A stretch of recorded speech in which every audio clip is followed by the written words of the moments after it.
terms of definition, you might not necessarily have a definition. So I decided to look at what the United Nations says about hate speech as far as definition is concerned. So this is what they are saying. Hate speech calls out real or perceived identity factors of an individual or a group, including religion, ethnicity, nationality, race, color, descent, gender, but also characteristics such as language, economic or social origin, disability, health status, or even sexual orientation, among many others. Yeah, so today, as the United Nations commemorates or signifies what hate speech is all about, and just wakatenga siku kama ya leo to just make sure that people understand that there is a lot of hate in the world. Do you know there's a lot of hate in the world? There is actually, and most of the time it has become so hard for us to differentiate. There's actually, I would say, there's a very thin line between the hate speech and the observation of people's rights, right of freedom, freedom of speech, and so forth. So there always has been a thin line whereby most of the time, in the event of freedom of speech, we find ourselves having crossed over to the other. Crossing that red line, that invisible line, to the other side. And of course, in history, we have seen so many places where hate speech has been so disastrous. Caused a lot of destruction. But you can look at the cases of the genocide in Rwanda. We can also look at what happened in our country sometimes back. Do you remember then, sometimes back? Post-election violence. How hate speech contributed to those violence. And most of the time, hate speech always leads to violence. Most of the time, if not well checked. Right. Yes. Just again to define how the United Nations defines hate speech.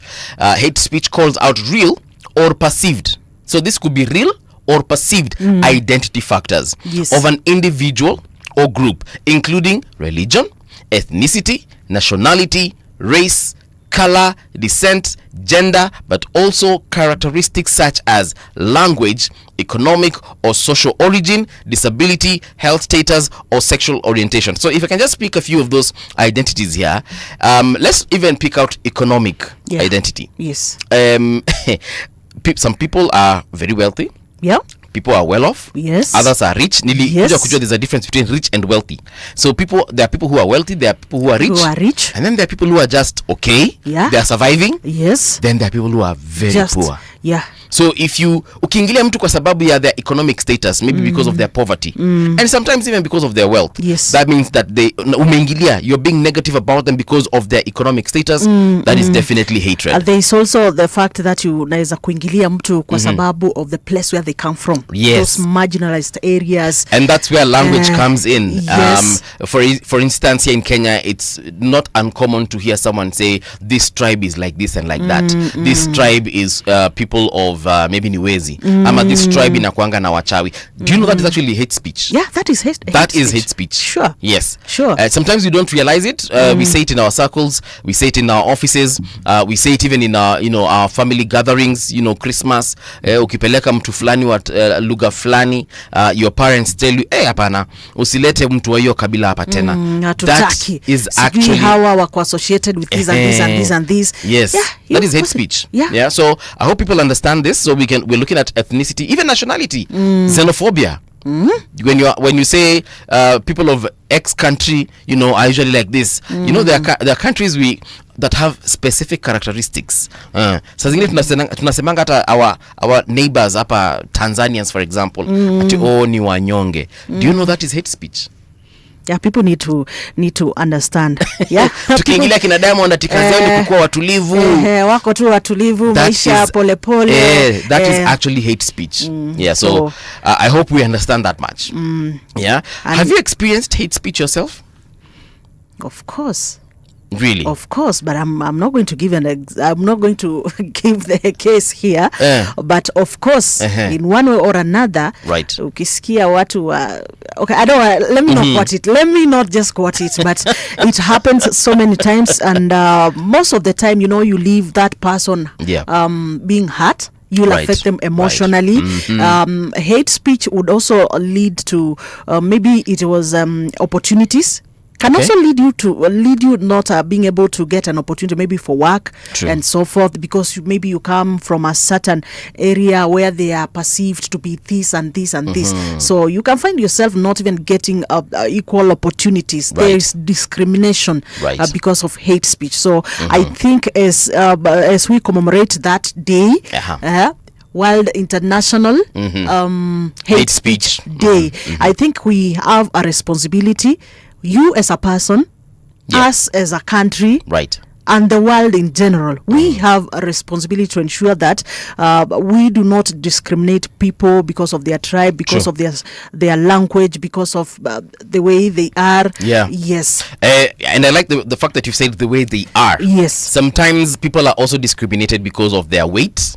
Yeah. Apart from just their race or whatever, sometimes you can just look at someone and then because they are plus size, unaanza kusema hiki kinono manzejo. So that is also something that is defined as hate speech. Na Yes. pia watu wanakwangaje kwa Kiswahili ni kukonda. There's a word kwa Kiswahili mtu mwembamba sana. Sometimes Useme mkonde, wanasema yeye ni mwembamba. Yes. Useme huyu jamaa amekonda sana bana, ni kama akula. It's wrong. It is very wrong. So hate speech, again, UN coming out today, being the when is today, by the way? Today is 18th. Today is the 18th of June. Yes. And this also reminds me that apart from us having that we have tools. Let me just put it this way. Yeah. We have tools, especially right now when technology has advanced Right. that much. We have platforms whereby most people are really pushing hate speech Right. through. We have the X platforms, we have the Facebook, just our social media pages. Right. We also have AI right now, Oh my goodness. which is just being used everywhere to do weird things. Used and misused. Yes, used and misused just everywhere. Yeah. Well, sometimes it's not pleasing. Of I course. think we can use all these platforms also to push for peace. Yeah, to push for cohesion. Yes. And, Equality. Yes. Yeah, so that now the world becomes a peaceful place just for everyone. Right. Yes. And sometimes even the way you can be walking in town or anywhere. Yeah. Then you meet a group of people. You're probably walking with your significant other. Then they start, if sana sana kwanga for women. Yes. Unasikia they start whistling, I find that really, what is the word I'm looking for? I find that very offensive. It usually is. I find that very offensive. Alafu wanaanza kusema certain things about that particular person. Zile za manze huyu anakaa hivi na hivi. Of course they are complimenting, but the compliments don't come out necessarily as polite. They come out as very offensive because even the words they use, some of them are very derogative. Yes.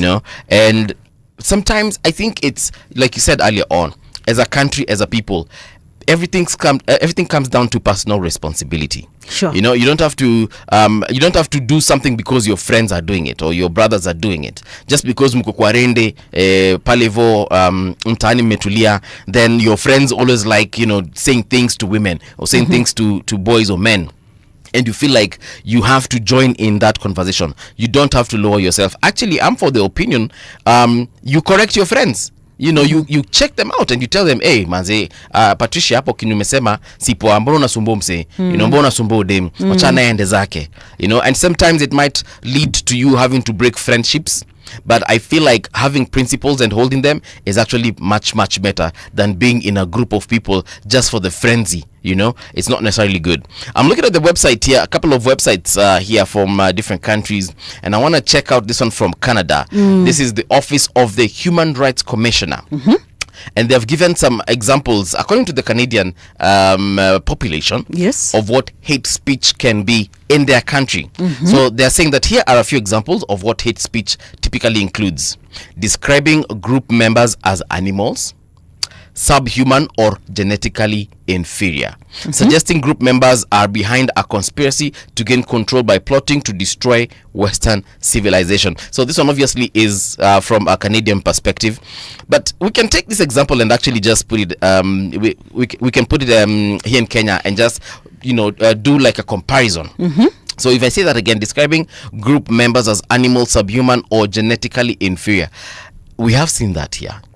So many times. Sometimes in the past, and perhaps even in the recent past, you will notice some political leaders using names, describing people from a certain region as thinking in a certain way, or they are handicapped in a certain way. And these are some of the things that we, even as citizens, don't recognize that it is hate speech. We don't realize that my leader has actually said something bad against another community or another tribe, and we end up even kuwashangilia.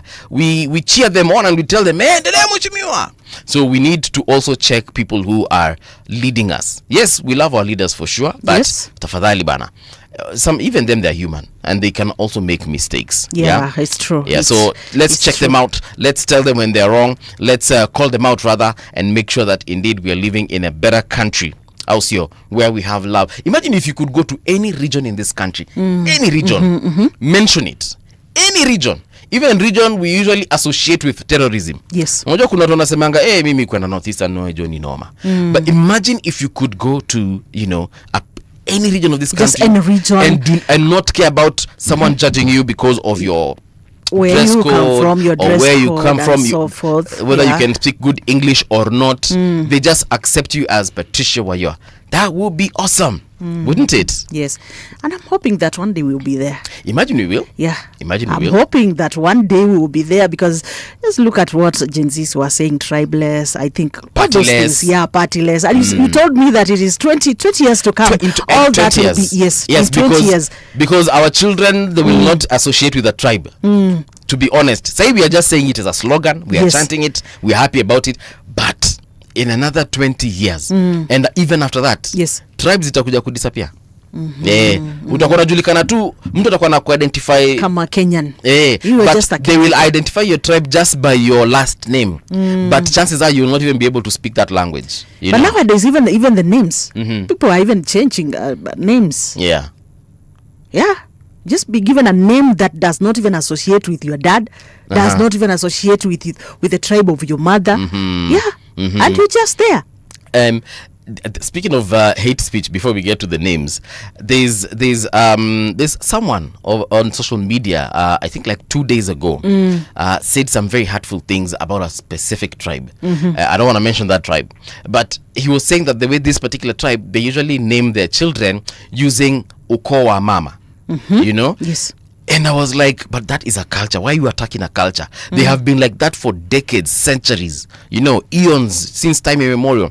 Why would you attack a people because of, their culture? And that is part of the hate speech that the UN is coming to call out. But in terms of even names, yes, I think Boniface Mwangi, alisema watoto wake hata hawana jina za ukoo wao. They have very random names that do not depict necessarily them being where they come from. Exactly. Yes, I also have a friend of mine, but the child's name is Cadence Miles. Cadence Miles. So I want you to tell me, which tribe would you associate this boy with? Mzungu. Actually, the first thing I would ask this and he's a black person then. Yeah. It's not a Mzungu. Then the child is called Cadence Miles. Do you know Liberians actually do not have like a specific tribe? It's not like in Nigeria where we have Igbos and Yorubas, and you call someone Otuchuku or whatever names they have. They actually have English names. So you can meet someone called instead of Patricia Wayua, unapata Patricia Patience. I'm a Patricia Peter. Yes. Yeah, that's where we're headed. I think, we gonna be there someday. But sometimes I feel like we shouldn't lose our identity completely. I know we want to be partless and tribeless and leaderless and so on and so forth, but I don't think we should lose that identity, that the 47 tribes of are they 47 by the way? The last time I checked, they kept on adding. Every year we're adding a tribe. I don't want us to lose, Bana. We might end up losing completely. Mbaka, we become like a Western country where you're called I'm called Peter, like you said, Paul Miles, or Paul Kevin. Okay, but that is okay. No, For me, I feel it is just a name that is just okay for me. I'm okay. That's with my feeling. I'm okay with getting rid of tribal, the tribal connotations that we put in our everyday dealings. But kidogo sitaki to lose. Yeah, sitaki to lose. Anyway, that is as far as World Hate Speech Day is concerned. Well, before we just proceed, Yep. But this is what the National Cohesion and Integration Commission, that is NCIC in Kenya, defines hate speech. It defines it as any form of communication, whether spoken, written, or through behavior that incites violence, spreads discrimination, or promotes hostility against individuals or groups based on ethnicity, race, religion, or other identity Yep. makers. Okay. Yeah, and this is specifically in Section 13 of the National Cohesion and Integration Act of 2008. Yes, about hate speech. Okay. I think you have seen some of the words that I had used. Yep. We had talked of violence most of the time. We have talked of discrimination, and especially in terms of employment, in terms of so many areas. And we've talked of, especially those two. Yeah. Those two, and hostility amongst individuals and even in groups. Right. And I totally agree with them. More or less same definition. That same definition that was given by the United Nations. Yeah. Yes. Yeah. I totally agree with them. So even here in Kenya, we have our own struggles, but we shall overcome. Ama namna gani? We shall definitely overcome. And here in our country, if in case you face you're being faced with a case of hate speech, kuna consequences. In our country, I would believe there are consequences. Yes. Yeah. And according to NCIC, this is what they are saying, that offenders can face a fine of up to 1 million Kenyan shillings. Right. Imprisonment for up to 3 years or both. You get? And that should be enforced. There is that proposed amendment to the NCIC Act in 2025 that is aiming at increasing the jail term to 10 years.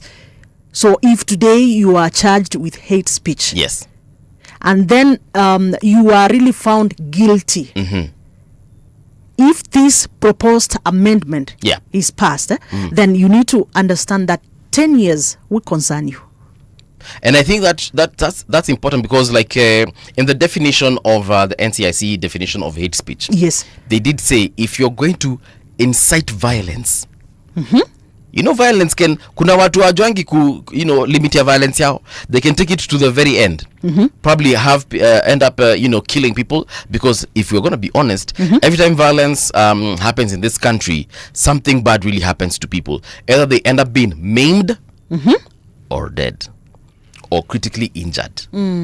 But sana it ends up in death. So if you're gonna be committing this particular crime, I feel like yes, kama utafungwa miaka 10 fungwa, ili wewe funzo kwako na wale wengine kama wewe. Because just a simple statement of hate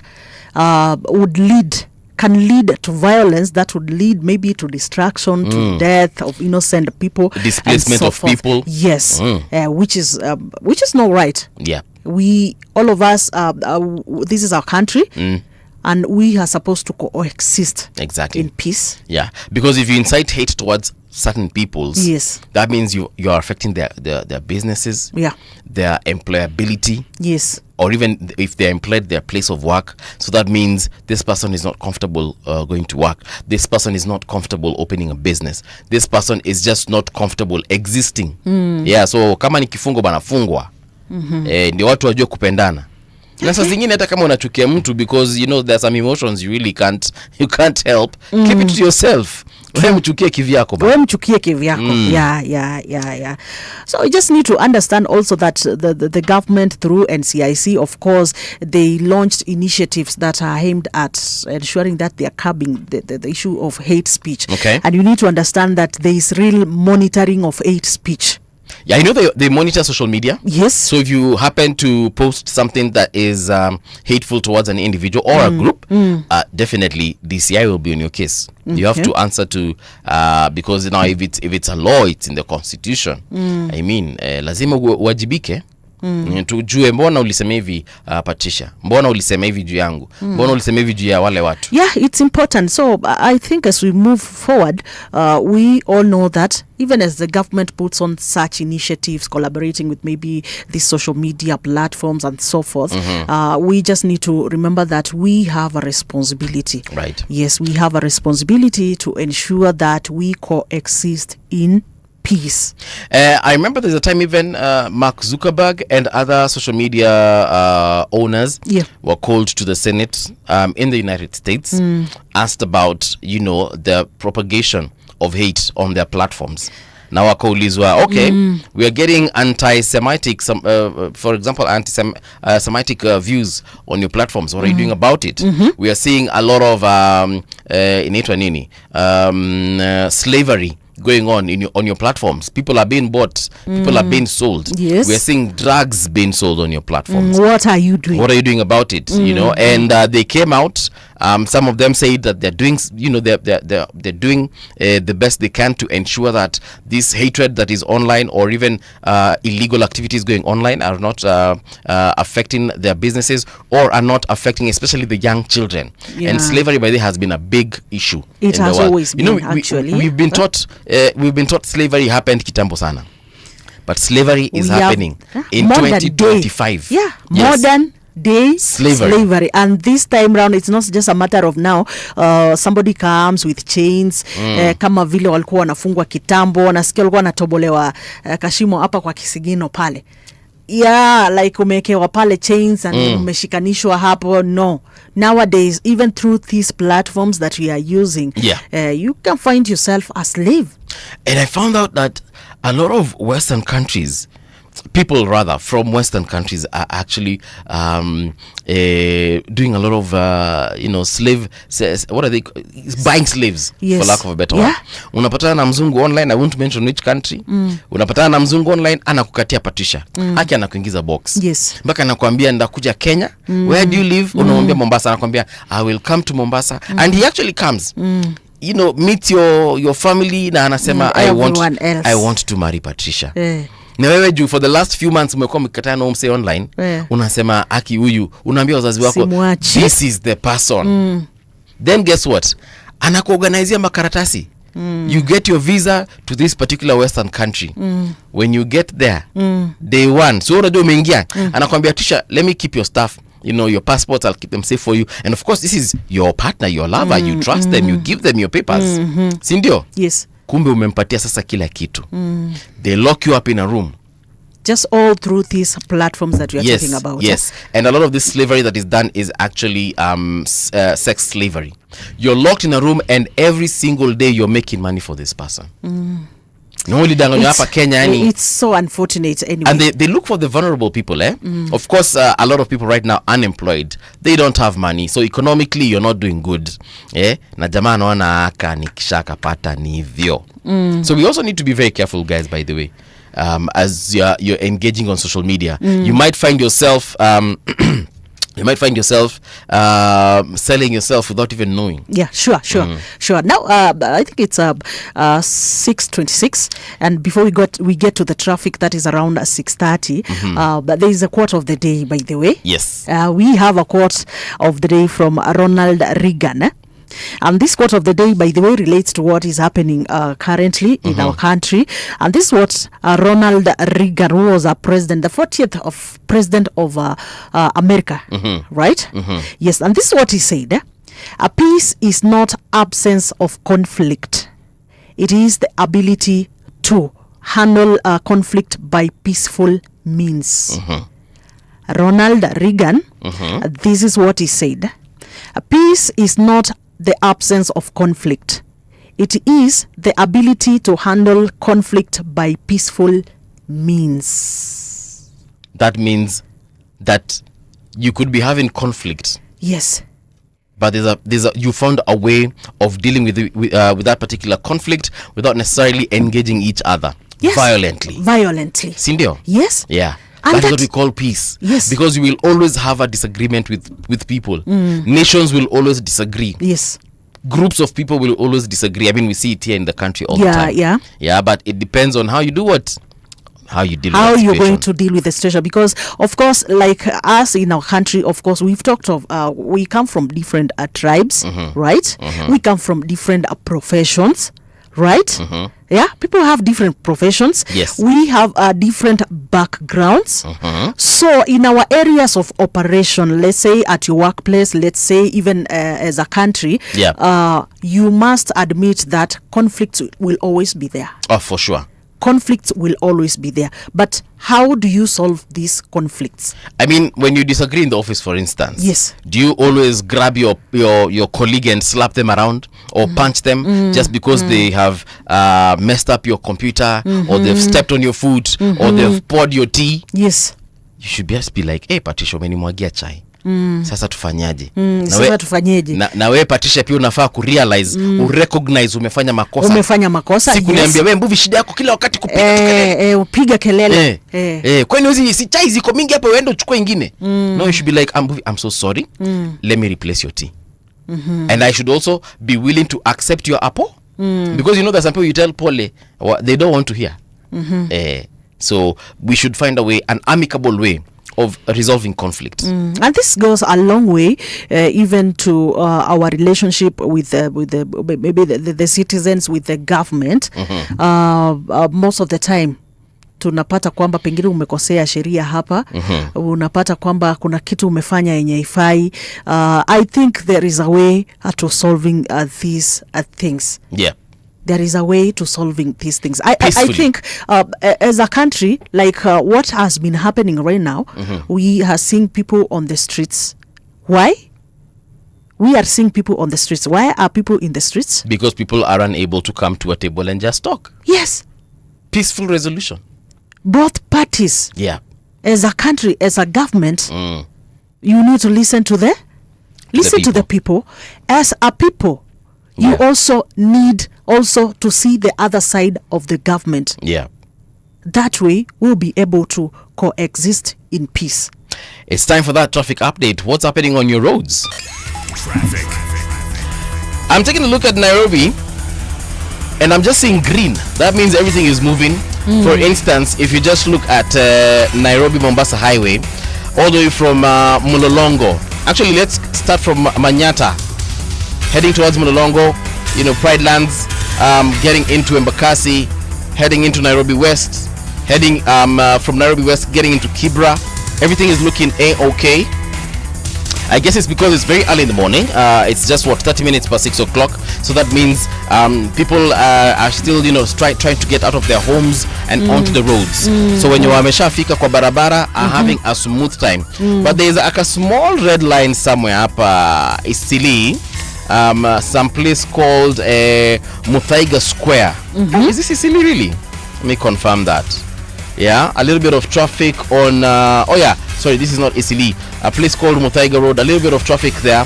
If you're coming all the way from Mathare Teaching and Referral Hospital, heading towards the CBD, a little bit of traffic, but everything else is flowing. That is the only place I can see traffic. Juja Road kidogo pia nasikia naona mko na traffic kidogo. That is Ring Road as you're trying to get into Ngara, but after that everything is looking good. Even Jogoo Road, I can see everything is just clear up to until unafika pale. You see this roundabout that is heading to Isili, that is branching to Isili, that is from Jogoo Road, and then the other one proceeds all the way to City Stadium. I can see there is a little of a snarl up there, and because of the City Stadium also roundabout, because of the Landis Road through town, my friend, things are slow there. Things are really slow. They're very slow, yeah? Yes. Thika Super Highway, of course, on the Super Highway, everything is clear up to until past KCA University, around there, Ruaraka, somewhere there, all the way through Pangani, through the Globe Cinema. Yeah, I can see there is a little of a snarl up traffic, but things are moving. Going all the way to Mombasa, lights Kengeleni kwa sasa naona kila kitu pale si shwari sana. Kila kitu si shwari sana Kumaanisha vitu ziko bumper to bumper. Yes. Mapema sana watu wameamka. Mapema sana, and somebody telling me that the police are there. Mapema. Yeah. The police are already there, and you know, at that place most of the time the reason why they have traffic is that pale ni sokoni. We also have a junction there. Yeah. All the cars coming all the way from Manyali area, all the way from Kisauni, and all the way from Bamburi wanakutana pale, so that is the reason why. Yes, and there is also a bridge. See? Yeah, that is the reason. That's the only entry to town from the northern part of the coast. The coast. Okay. Yes. Therefore, things are not that good, but the good thing is that it is moving. All right. Likoni Ferry Crossing Channel, kila kitu iko shwari. Iko sawa sambamba. Zina operate. All right. Yes. That's good to hear. Traffic on Radio Generation. All right, it's now 33 minutes past 6 o'clock, 27 minutes to the top of the hour. Let's check out what has been trending for the last couple of hours. Of course, there's this whole issue of the chaos that was in Nairobi CBD yesterday. We shall be talking about that. So, mkisikia tumenyamazia, I don't think we've ignored it. It's because we really want to talk about it and give it the time that it deserves. But there is a story here that is of interest to you. Yes. I don't know if you remember a preacher called Gilbert Dare. I do. You remember the miracle babies that he delivered? Babies. Yeah. Some sad news. He actually lost his life a couple of hours ago. Now, if you read that story by Tanya Wanjiko on rgk.co.ke, this is what it says. Controversial preacher Gilbert Dare has died following a road crash involving 3 vehicles on the Bondo Kisian Road, with 30 others injured in the incident. The accident occurred at Namba Kapio area and involved a Toyota Noah driven by Dare, a Moi University school bus, and a Toyota Fortuner belonging to the county government of Siaya. According to Nyanza Regional Traffic Boss Peter Maina, the Toyota Noah was heading from Kisian towards Bondo when its driver lost control and rammed into the school bus. In an attempt to avoid a head-on collision, the bus driver swerved but ended up rolling off the road. The county government's Toyota Fortuner, which was trailing the bus, was also hit in the process. Now, the deceased Bishop Gilbert Dare was driving the Toyota Noah and had 2 female passengers, believed to be his wife and another woman who sustained minor injuries. This is according to the traffic boss, Peter Maina. Okay. Yeah, rest in peace. I think we can say is rest in peace. Yeah, so they're saying, they're saying that the body of Dare was taken to the Kombewa Sub-County Hospital morgue. The injured were also rushed to the same facility, with 3 of them referred to Jaramogi Oginga Odinga Teaching and Referral Hospital for specialized treatment.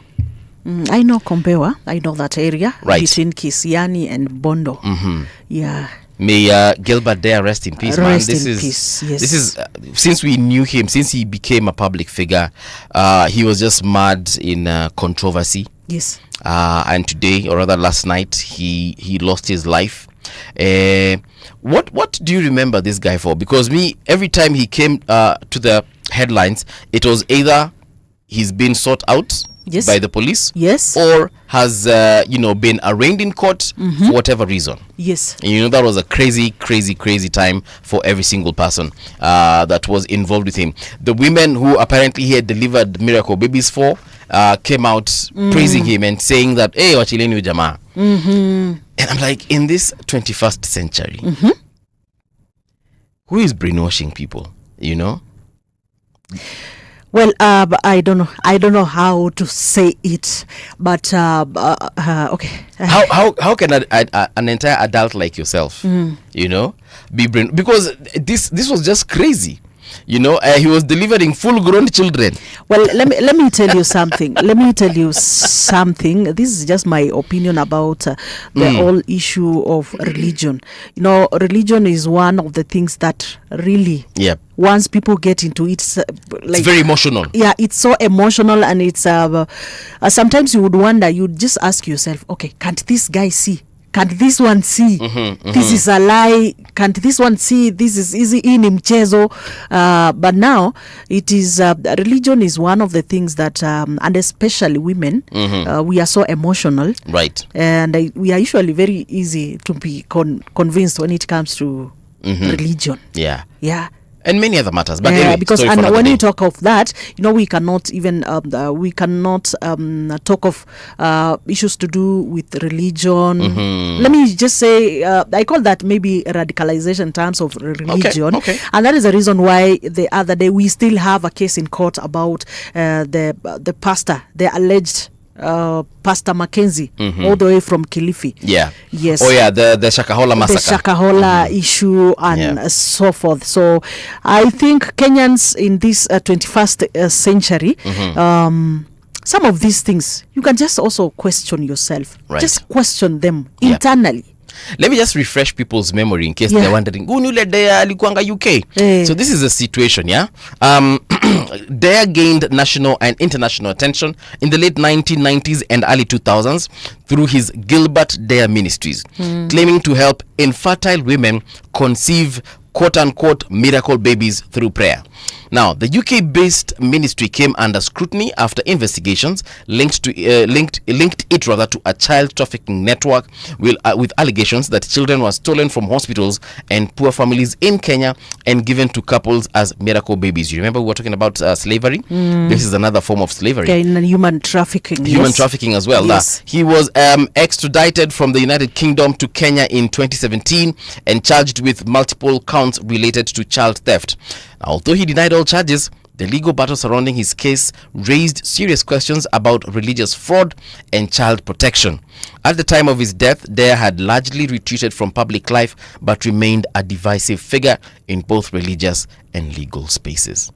So 2017, because for a very long time, the Kenyan government had tried getting him from the UK back to Kenya because a lot of families here in Kenya had complained. A lot of women walikuwa wamesema watoto wao wameibiwa kwa hospitali, wakapelekwa to the United Kingdom. How that happened by the is still beyond me, and others to other countries as well. And that's why I was telling you, religion is one of the tools that can easily be used. Especially in such vices like human trafficking. When people get there, sometimes it is hard for you to judge them. Like I tell you, I'm born again. Yes. It is very hard for you to gauge your born again. It is very hard for you to gauge how much I am born again. How born again you are. Ama how true this is, because it's something spiritual. Right. You get, and that is now unnoticed. So many people take advantage of religion. And push their agendas. True. Yes, which is not good, and that is why it is also important. When we talk of even the government regulating churches and those places, sometimes you would say it makes sense. Yeah. But now it depends to what extent. But there's some things you really can't regulate. What you can do is just put parameters, and you tell them, look, you can't cross over here and you can't cross over there. That is why I said to what extent. Yes, to what extent. At one time I heard that in Rwanda, I don't know how true this is, something I need to research on, that apparently for you to open a church in Rwanda, you have got to have a theology degree. And not just a church, I think also a mosque. So and any other religious thing. Yes. So if you're opening, let's say, a temple for Hinduism and so on, so you have to uoneshe unaelewa theology. Unaelewa ni nini unafunza watu. Yeah, so you might be a very good preacher. You might be good at healing the sick, raising the dead. Yeah. But they expect you to have what? At least cheti certificate fulani uoneshane ulienda ukasomea theology na unaelewa mambo ya nini because there are some ethics that also you were saying yesterday you get them well when you go for some for some tertiary training. Yes, because if you are being honest, even me, I can wake up tomorrow morning and decide to be a preacher. Na nieseme niko na kipawa kimetoka mbinguni na nianze kuambia watu I can see the future for you. I start reading stars for you. So also Yes. something that definitely needs to be checked. Yes. So anyway, Pastor Dare, may he rest in peace. Yes, there is also another story still on rgk.co.ke platform there, Right. where the president says that I won't be derailed by propaganda. Oh yes. This is what he says, that I am willing to pay the price, whatever it is, to make sure that we transform this country and house as many Kenyans as possible. As possible, yeah. And I guess he's talking in regards to the affordable housing. Yes. Yeah, which is good. I The- mean, for urban look, transformation. I hate seeing our brothers and sisters living in slums. Yeah. Places where they can't access drainage, places where they can't access security, internet connectivity, electricity, and so on and so forth. You know, things that the rest of the country just enjoys and takes for granted. Do you know tap water? People take tap water for granted. Yeah. Kuna watu huwa wanaamka kila asubuhi kwenda kuchota maji kwa mto wakitumia ngamia, wengine wakitumia punda, wengine wakitumia ng'ombe and whatever other means that they use. Wengine wanaekelea kwa mgongo, kichwa and all that. Yeah. And if we can get those communities or those people in a space where just these a tap away they amenities can are get there, yes. toilets. We take toilets for granted. A couple of years ago, I sat down with a company that is, I think, along Mombasa Road, if I remember well. Their work is to go to Kibra, to because there are some toilets they have installed. There are Yes. it's like they're mobile toilets. Yeah. But they're not mobile toilets. They're toilets where they install some kind of tank where the waste goes in. Yeah. And every evening they have to go and They have retrieve to that go and waste retrieve it, and yes. replace that tank so that people can continue using those toilets. Yeah, you know, sometimes we really take for granted some of these privileges that we have, Oh yeah. like water, places like toilets and Right. so forth. But this sometimes we It doesn't hit you Yeah, until you get yourself you in go to a such place, spaces, yeah? Yes, you go to a place and you ask yourself, by the way, ngoja kidogo, nyinyi huwa mnaenda kujisaidia wapi? Then then you are unaoneshwa ni pale, yes, unasema salala, yeah, and then it hits you that enyewe mali niko sawa kuliko watu wengine. Things such as just an internet connection. Nowadays we really need the internet for a lot of things. I just wanted to ask you. Yeah. Okay, continue first. Yeah, we use the internet for a lot of things. Yes. For instance, just even watching TV. Siku hizi sionangi aerial nyingi ama zile dish nyingi kwa nyumba za watu. Yeah. Unajuanga tu ile nyumba wako na TV and they watch TV Yes. because of an internet connection. Yeah. We need an internet connection just for calling our cabs because not everyone drives. True. We need an internet connection to just keep in touch with people, social media and so on. There are places there is no internet forget even internet, a cellular network. So unfortunate. Things we take for granted here in Nairobi. But Yeah, anyway, you were about to say unfortunate. something. Yes, actually, before even you talked of Kibra, I also wanted to ask you whether you have ever been in Kibra. Oh yeah, I have Not relatives. around. No, I have relatives in Kibra. I've visited them in Kibra. Well- I have friends in Kibra. I've visited them in Okay, Kibra. well, personally, I know I've never been inside Kibra.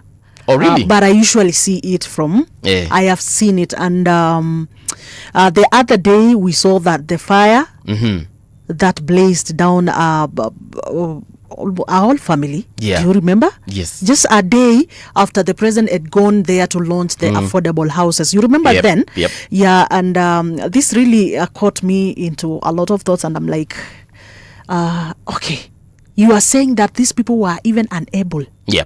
to even escape The fire. the fire extinguisher, that's Mazimamoto. Zimamoto was unable even to access The that area that place, was on fire. which is so unfortunate. So but personally, if these affordable houses are really going to solve, Yeah. if the proper measures are put in place and they're really going to solve this issue, well, I think I will support. Like I told you, I have friends, relatives living in Kibra. There's a time I was visiting one of them, Yes. and I had to park my vehicle very far Yeah. because accessing the particular house we were going to was not easy. So mali unapark gari yako ndio uende kwa nyumba ya huyu mtu nenda kuona ni mbali sana. Sometimes, and then it's a maze. That place is a maze. There are places where the streets are okay. Okay. But there are places where it is a complete maze. So getting to that place, unless actually uende na mwenyeji wa hapo, utapotea. Na wakati wa kutoka lazima pia kusindikize. Yes, because you will literally get lost. And then kuna places huwezi tembea because of security. So lazima akuambie we, usiende that direction, tuende hivi. Na lazima pia atembee na wewe, ndio afanye nini? Aambie watu niko na huyu, tafadhali msimguze. Again security. Yes. So it's important. So if this affordable housing project is well managed, you know, the issue with Kenya is not that we do not have ideas. Yes. We do not have good projects being started. Now, the problem usually is now hapo mbele. Yes, this is an idea. Right. The government has taken it. It has started it. Yep. Then hapo mbele, people take advantage. You see, people take advantage. Also, the policies that we put in place to ensure that these projects are able to achieve the objectives they are meant for, sometimes that is where we go wrong. So personally, if this project, if the initial objectives will be met, if the right procedure, the right structures, the right policies will be put in place to ensure that every Kenyan gets this affordable housing, then I think it is a good project. And you know what? All we can do is wait and see. Yeah. To be honest, they say Rome was not built in one day. Yeah, of course. Rome was not built in one day, so I guess we'll have to see. Wait and see if Nairobi will how long it will take rather for the leaders to build Nairobi. There's a story here written by our very own Brenda Soki, and this is what it says. It's about KRA. Yes. KRA is set to auction unclaimed goods at JKIA. Yeah. So according to the KRA Commissioner General Humphrey Watanga, anasema ya kwamba hundreds of imported goods stored at the Jomo Kenyatta International Airport are at risk of being auctioned off due to delays in collection by businesses and individuals. The situation unfolds amid challenging economic conditions where companies are striving to survive the financial strain and individuals face decreasing disposable incomes. Now, the KRA recently issued a notice announcing plans to auction uncollected goods stored at JKIA Customs Warehouse. The auction will take place 30 days after the notice's publication, and the powers granted by the East Africa Community Customs Management Act of 2024. Do you have anything at JKIA? No, please. Are you sure? Yes. You've not imported an iPhone? Not unless somebody has sent me a gift. Yeah. I'm not so sure whether I have anything there. Nimekuwa nikisikia ukicomplain juu ya simu yako. You've not bought an iPhone? No, not now. Or a maybe later. Louis Vuitton bag? Later. Yeah. Later. People have got, apparently, for them to actually say that they are going to auction, I think like what, 3, 4, 5 years ago, they did another auction. And the things that were at the customs warehouse were bizarre. They had everything from vitu kama simu, yes, nguo, yeah, adult toys, electronics, you know, laptops, computers, masimu. And I was like, why would I import a laptop, for instance, and not go claim it? Well, I think there are so many factors. Yeah. Factors are always many in terms of when you import something and you're not able to claim it. Sometimes it could be maybe whoever imported maybe they died. Unaweza pata some other times the issues to do with taxation. Yeah. Some other times utaweza pata issue to do with procedures. Yeah. Yes. Procedures of that importation. Right. There are so many factors that would lead to someone not being able to pick their product. Yes. For instance, let me tell you who's not picked their product, and they're mentioned here in this particular story. Yeah. Yes. Several notable businesses, including Serena Hotel. Tunajua Serena Hotel? I do. The Hub United Oil, yeah, whose imports arrived in May of 2022. Yani kuna vitu Serena hawajachukua pa kutoka 2022. Aya, Marketing Society, Rivera Tech, and Bowman's Kenya have yet to collect their imported goods. Kwani hawezi pigia tu Serena simu mwambie Serena ni aje? Hapa kuna mali yenu. Hapa kuna bed sheets zenyu hamjachukua. Yes, because I'm assuming Serena being a hotel, the only thing they would import are things like bed sheets. Because what else? or maybe a TV or two. Now there are so many things that people can import. No, a hotel. Yes. Serena Hotel ni nini wanaweza kuwa import, because it cannot be food. Food has got to, because it's perishable. I'm sure they buy it locally. Yes. Yeah. So maybe ni vitu kama vitanda hivi, vitu kama mattresses maybe, vitu kama bed sheets labda, and maybe electronics such as TV. Have you been to these big hotels like Akina Serena? Yes. They don't have your usual brands of TV. They have some very funny names of TV. So maybe some of those things are there. So you can't just call Serena, muwapigie simu, muwaambie ni aje, si mchukue hizi vitu zenu hata kama mtalipa polepole. So now I like it. You have mentioned about hata kama mtalipa polepole. So I want you to know, like I had said, there are so many factors. And one of them I said, it could be issues to do with taxation. So hapo kwa polepole makes sense. If now KRA will come and tell you, yes, I know, like importation, sijui duty, sijui taxes or whatever, imefika this much, and I can see you are not able to pick your goods. Can we agree? Or we auction it together then? Or we auction it together. Because buyer. Yeah, because, and especially, when you say, you talk of an hotel, most of the time, we get to remember that the hotel industry since the times of Corona. I don't know. I don't think things have ever come back to normal. They have already. I can tell you of hotels that are really good. Are fully booked every single day of the year. Yes. But then there's a single day in business is a very big period of time.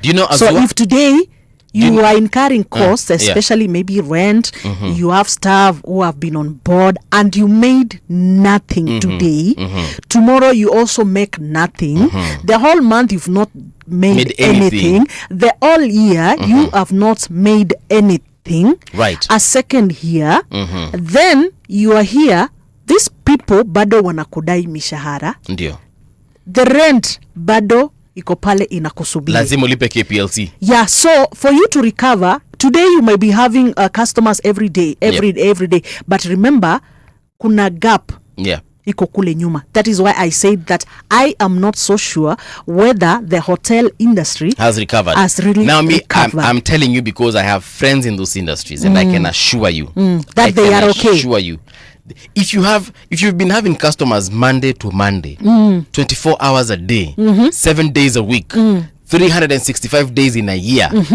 for 2 years straight, wewe kama hujalipa deni zako basi uko na shida. Yes.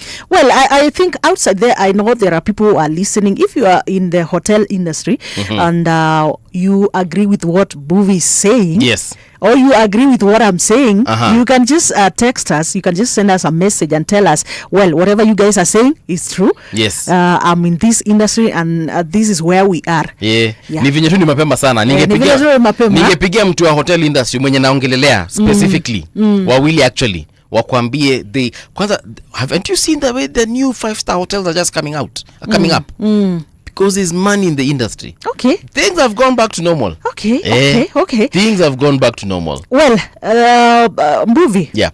I see the Prime Cabinet Secretary Bwana Musalia Mudavadi anasema kwamba Africa wants equal partnerships, not handouts. And that is something that former President Uhuru Kenyatta said at one point. I think it was either early this year or sometime last year.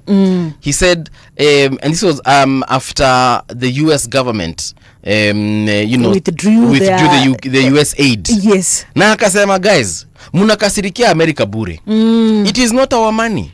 It is not our taxes. Yes. It is the American people's taxes. So if they decide that they're going to take it back to their country and focus on other things, mukubali aishe. Actually, I agree with President Uhuru Kenyatta 100%. The former president. We shouldn't complain at all because of that US aid being cut off, and any other aid for that matter from any other country. We need to be self-sustaining. Well, and actually as a continent, that is a continent, Africa. Africa, I think we have resources in our country. Talk of gold, talk of like a lot. We have a lot. Talk of our climate. supports. Let's not forget our oil. Supports food production. Yeah, that's why I said minerals. Let's say just minerals in general and oil and the rest. That Africa is rich in that. True. But then we have always been relying on the Western countries. Yeah. For support and for those handouts. Actually, that is what we are going to say. And this is what Musalia Mudavadi, the Prime Cabinet Secretary, said while he was speaking in on Africa's in some meeting about Africa. He said that the continent stands at a pivotal moment, one marked by growing intra-African trade and a push towards economic self-reliance. Exactly. Self-reliance is the word or the line or the phrase we should underline. And also intra-Africa trade. Umeiona UK wakitisha aid? UK, United Kingdom. Have you seen the US begging for aid from Germany or from the UK? Have you seen Germany or a place like the Netherlands asking for aid? Aren't they the ones who come and give us money here in Africa? Si hao ndio wanakuja wanatupatia pesa za HIV and AIDS. Hao ndio wanakuja wanatupatia pesa za starvation. Yet we have fertile land. Yes. Si hao ndio wanakuja wanatupatia pesa za protecting our women, pesa za sanitary towels and so on and so forth. Why are we not doing it ourselves?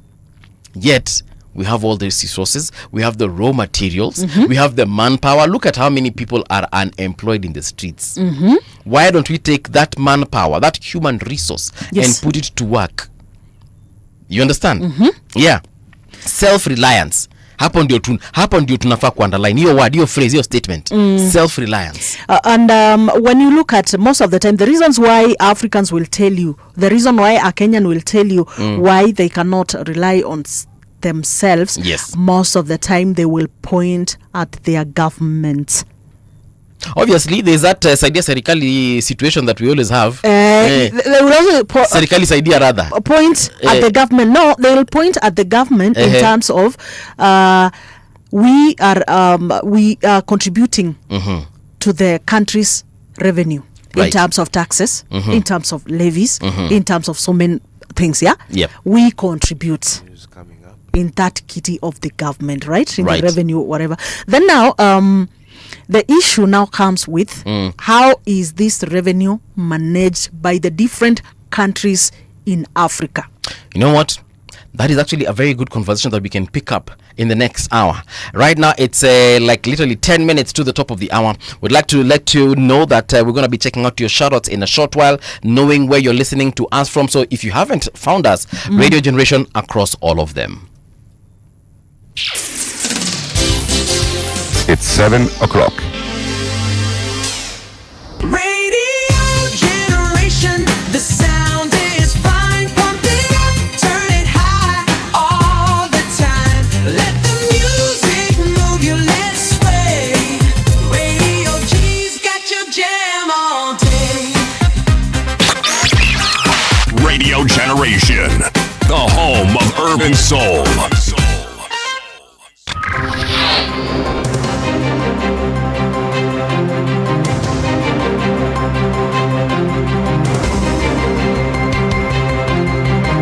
This is the Radio Generation News. Good morning, I'm Samuel Otieno. Protests demanding accountability over the death of Albert Ojwang on Tuesday turned chaotic in Nairobi. Many businesses in the CBD were looted, innocent people were mugged, and one man is in hospital after being shot by police. The shooting incident during the protests has sparked anger across the country.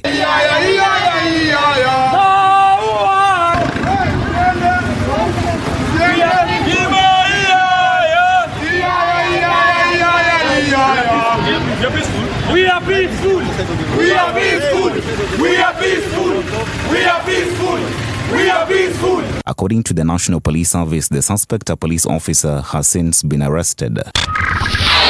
Elsewhere in Parliament, MPs have condemned what they termed as police excesses in the country. This follows a killing in police custody of blogger Albert Ojwang and the shooting of a man during protests in Nairobi yesterday. MP Onesmus Ngongoyo of Kajiado North said police should be used to foster unity and not cause divisions. A country is held together by institutions such as the National Police Service. But we must agree one thing, Madam Speaker.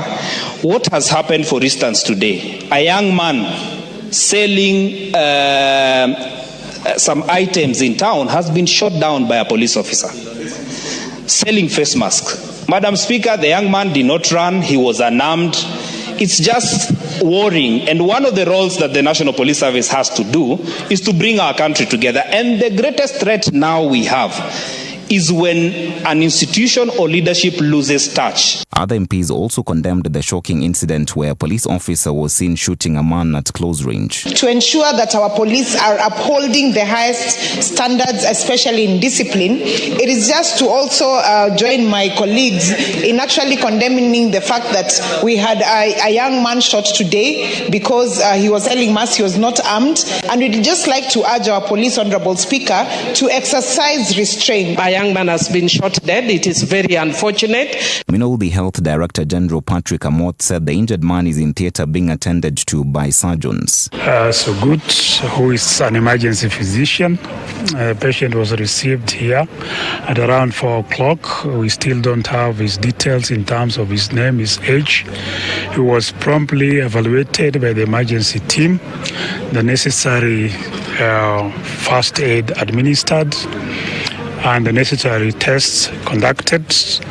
Evaluation by the neurosurgeons indicated that it required to undergo an emergency neurosurgical procedure, and as we speak, 22 casualties were recorded from Tuesday's protests in Nairobi, Mombasa, Kilifi and Kwale counties. This is according to the Kenya National Commission on Human Rights. The commission said the casualties include the shooting of a peaceful civilian at close range in Nairobi CBD, who is currently in critical condition at the Kenyatta National Hospital. The protests, led by civil society groups and human rights activists, were organized to demand justice for Albert Ojwang, who died in police custody.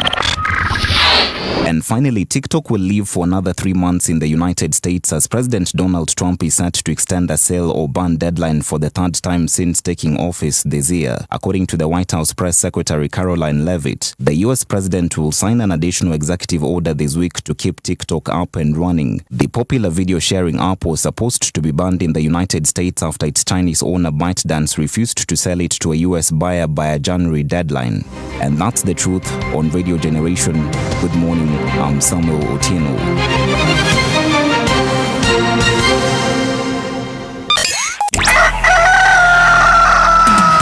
In the beginning, there was morning radio.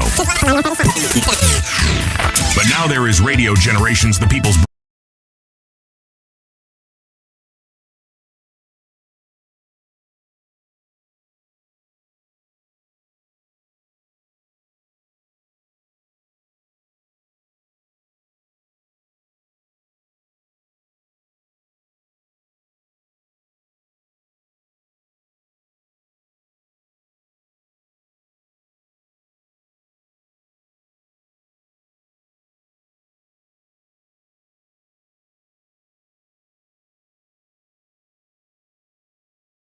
you do not have that area antenna, or you don't have a radio, make sure tafadhali nunua two bundles. And by the way, streaming nowadays is very cheap. Yes, you can stream us online wherever you are in the world. My name is Mungalambu, and it's also convenient, especially very. When you're in the office, you just somewhere, you're just by the road, you can listen through our online platform. Yes. Remember, you can also follow us on our social media pages. That is at Radio Generation Kenya. That is on Facebook, Instagram, X, and even on YouTube. Remember, we are live actually on YouTube, live on Facebook. So you can follow our conversations here from 6 a.m. Started from 6. we are going up to 10 in the morning. My name is Tricia Wayo. It's time for us to give a few shout-outs before we get into the newspaper check, or rather the paper check. And I can see a couple of people tuned in. Na wamekuja furu. Jackson Karani, a very good morning to you. How are you doing? Thank you so much for coming through. We also have, let me just open this. Yes, we have Honorable Titus, Alice Ngala. We have Zephania, or is it Zephaniah? Thank you so much for coming through. Tuko naye Chris Mulinge, Anthony Maina, Andrew Nyamai, kuna jamaa wa bunge mashinani, good morning. Cifras Technologies, El Matador, Felix Mwashegwa, Grace Chilumo, Horace Oricho, James Macau, and a former university mate of mine, Job Better, Tataman. Good morning, how are you doing? Well, I can see there's somebody here by the name David, sorry. Yeah, David Mwicha is following. When I say kwamba I'm your number one fan all the way from Umoja. Yeah. Watu Umoja wanafuatilia kabisa. Thank you so much, David, for tuning in. Kabla tuingie kwenye magazeti. Yes. Yeah, there's a story that we are discussing about Africa. Do you want us to do this now, or we can do it later? Why not? I mean, if it's a pressing issue, let us know. Well, because it is important. And before we go, by the way, there's somebody here who is also saying that my son's clothes are stuck at JKIA. Haya, alizileta na zimekwama huko. Peaniwa manguo kutoka US. How much does she owe JKIA? I don't know. By the way, I don't know. What is the process? Remember, sometimes last year, there's a time I think they were limiting the luggage that you can carry for free. That is in our country, and then now the rest of the luggage. Everywhere there's a limit as to just how much you can do free. Then limit, the rest you pay for. But then last year there's something that really that happened that caused an uproar.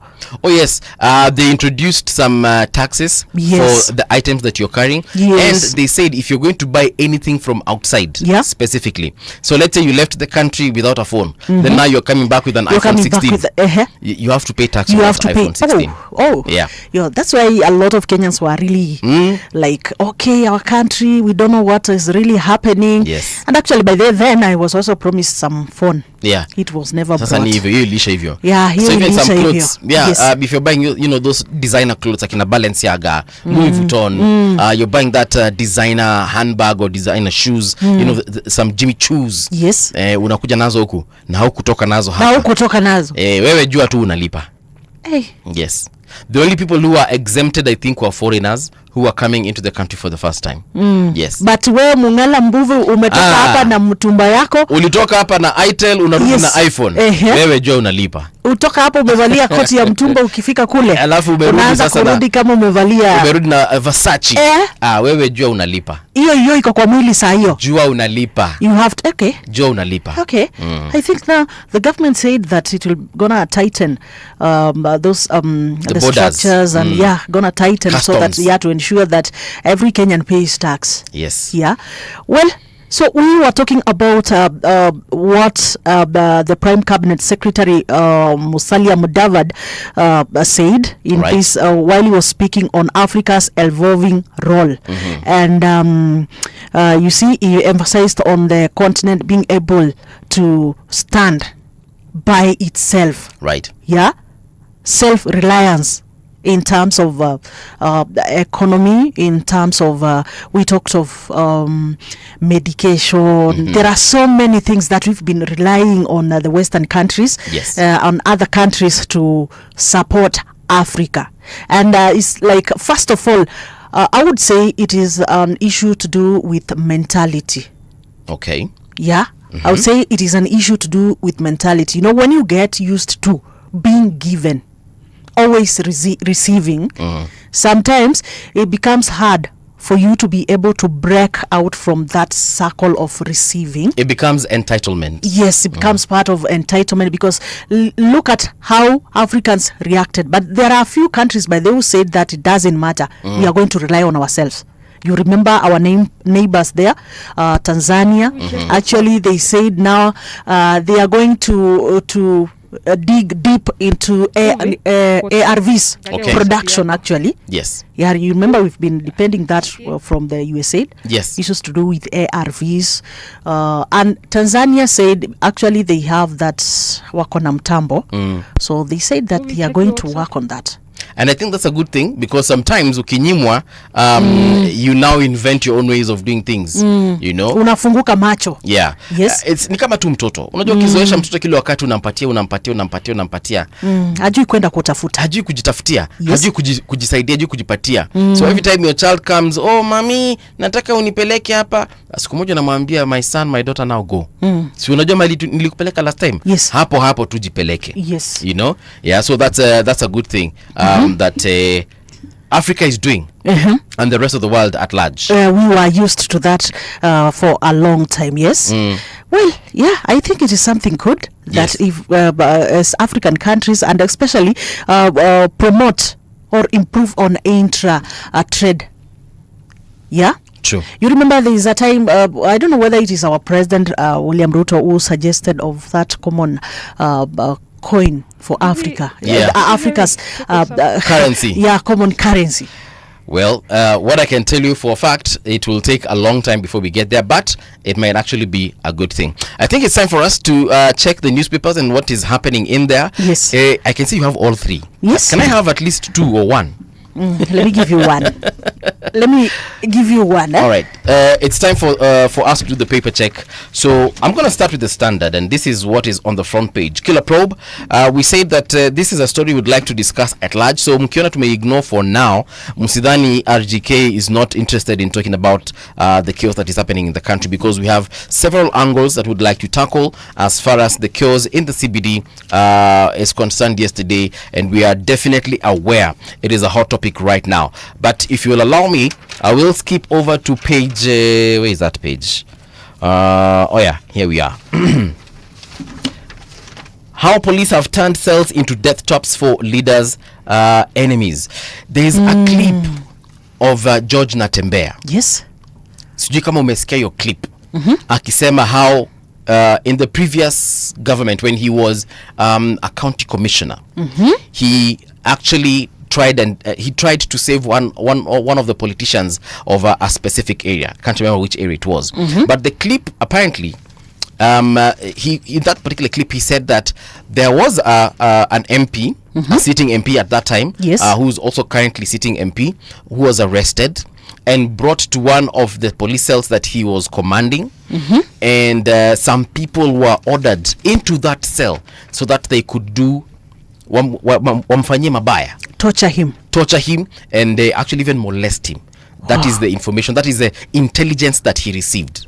And because he was in charge of that particular security operation, what he did was he orchestrated a story, or rather he conjured a story where he said that there were some people who wanted to attack that police station, and this particular individual had to be moved. Okay. They moved him from the police station that he was being held and took him to a different county in Nakuru County.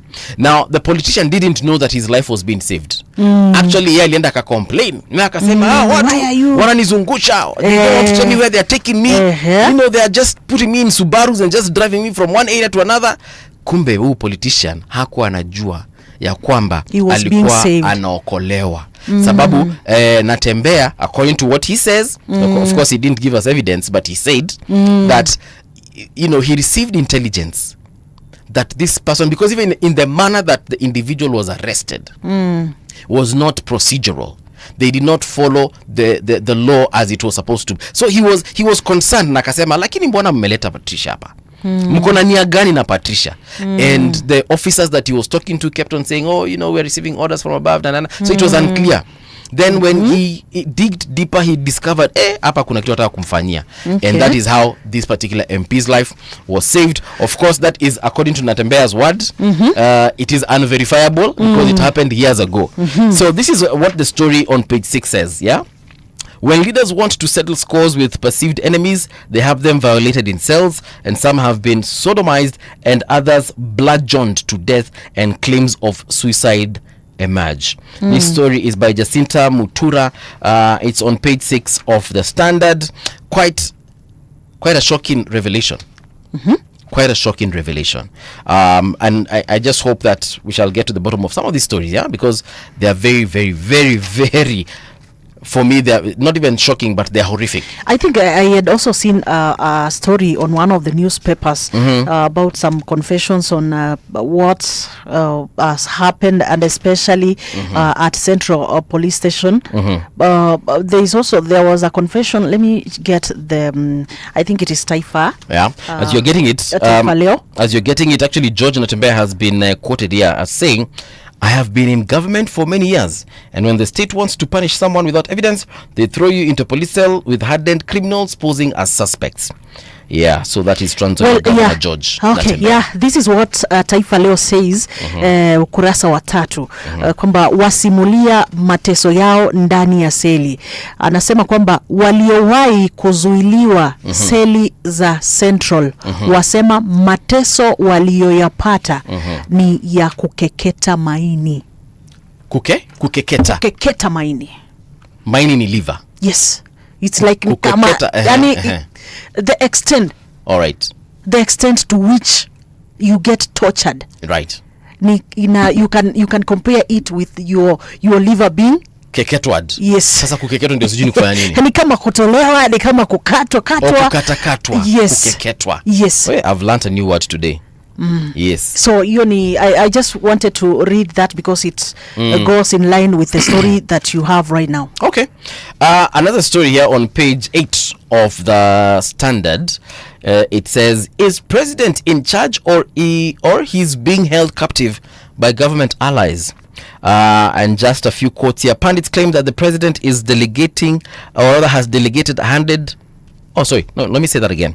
Pundits claim the president has delegated too much power to his close allies, and they now want him to engage technocrats to build a better Kenya.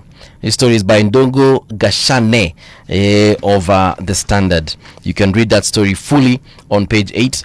Of course, a lot of people have been having questions about, who is in charge? Is it the president, or is it his aides? Of course, there's been mention of Farouk Kibet and many other people in government. And the president has got a lot to answer as far as that is concerned. So that is in his docket. Atuambie kana kwamba hivi ndivyo kuko na hivi ndivyo hakuko, au sio? Okay. Just on the same page 8, Moi University defends sacking over 1,000 staff. So Moi University has defended recent sacking of over 1,200 staff, saying it was a last resort measure to prevent the institution from financial collapse. In other spheres, we call it redundancy. In other spheres, we just say we are making the team lean, so that we can offer better service delivery. But 1,200 people, watu wengi.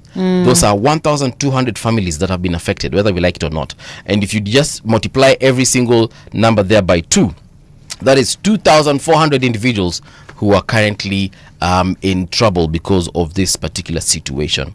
So where do they go? They keep on adding to the growing number of unemployed Kenyans in the job market. Page 9. 3 charged with murder of Kasipul MP. You remember Ongondo Were? Yes, I do. So 3 suspects linked to the incident pleaded not guilty, and the DPP opposed their release on bail, citing the nature of offense. So 3 suspects linked to the murder of Kasipul MP Charles Ongondo Were have been formally charged before the High Court in Kibra. William Imoli, Imo Shigali, Edin Odur Odhiambo, and Abel Ochieng, alias Dave Kalo, appeared before Justice Diana Kavedze on Tuesday and pleaded not guilty to charges of murder. Now, according to the prosecution, Kalo is a director at the Lake Basin Development Authority in Kisumu. Unasikia hivyo? One of the suspects, anajulikana kama Kalo. Kalo appeared before Justice Diana Kavedze on Tuesday and pleaded not guilty to charges of murder. And according to the prosecution, he is a director at the Lake Basin Development Authority in Kisumu. Director mzima. Anyway, we said innocent until proven guilty. Aya, sawa. Let me just open one more page and see what's happening there before we jump into. Are you holding the Star or you're holding what? I have the Star with me and the Daily Nation. All right, so 36 MCAs back motion to oust Assembly Speaker. Hey, mimi nakwambia Kilifi members of county assembly. Siku hizi Kenya kama si maandamano ni nini? Ni impeachment. Ni impeachment ya speaker ama impeachment ya governor. Yes. All right, so court to decide on bench for Omtata death case. CBK says case raises key legal issues, needs multi-judge bench under Article 165, and Ruto Uhuru regimes accused of rampant and lawful borrowing risking debt crisis. Now, the High Court is expected to rule tomorrow, that is June 19th, on whether the petition challenging the country's public debt practices should be heard by a multi-judge bench. Now, the case seeks to address claims of illegal borrowing and financial mismanagement by the executive. Okay. Omtata, this guy. This guy. Fighting for Kenyans day and night. This guy. Good job, Senator. Good job. Yes. All right. What's on your side of that? Well, on the Star newspaper, a biggest story, of course, it's about yesterday, what happened. And this is the title, A Cops Plunge Ruto into Fresh Crisis. That masked policeman shoots mask seller in the head at a close range. On pages 2, 4, 5, and 9 of the newspaper. I think we said that we're going to discuss this more. Yeah. Yes, and there's also still on that, a stain on our nation's soul, Albert and Cost of Silence on page 16. Then there's also, you remember the KRA being... the access to personal data. You remember the whole story about that, and there was even a budget that was set aside of procuring the equipment, the software, the software, the spyware, and the manpower, sorry, so MPs say big no to having KRA access personal data. I think Kenyans by they called upon the legislators to look into this keenly, and this is what now the newspaper says. That is on page 6 of the Star newspaper. Now on the first page of the Star newspaper, there's news about suburbs enjoying cleaner air. That is Nairobians in Kikuyu, right? Leafy suburbs enjoy cleaner air. And that place is heavily forested. This is what it says. Residents in Nairobi's green, low-density suburbs are reaping the health benefits of better air, but without citywide equity in infrastructure and planning, cleaner air will remain a privilege, not a right. I remember we talked about this yesterday when we were talking about pipeline. Tukiongelea venye nyumba zimejengwa huko. Nyumba venye huko mahali hata mwenyewe during the day you have your lights on. Yeah.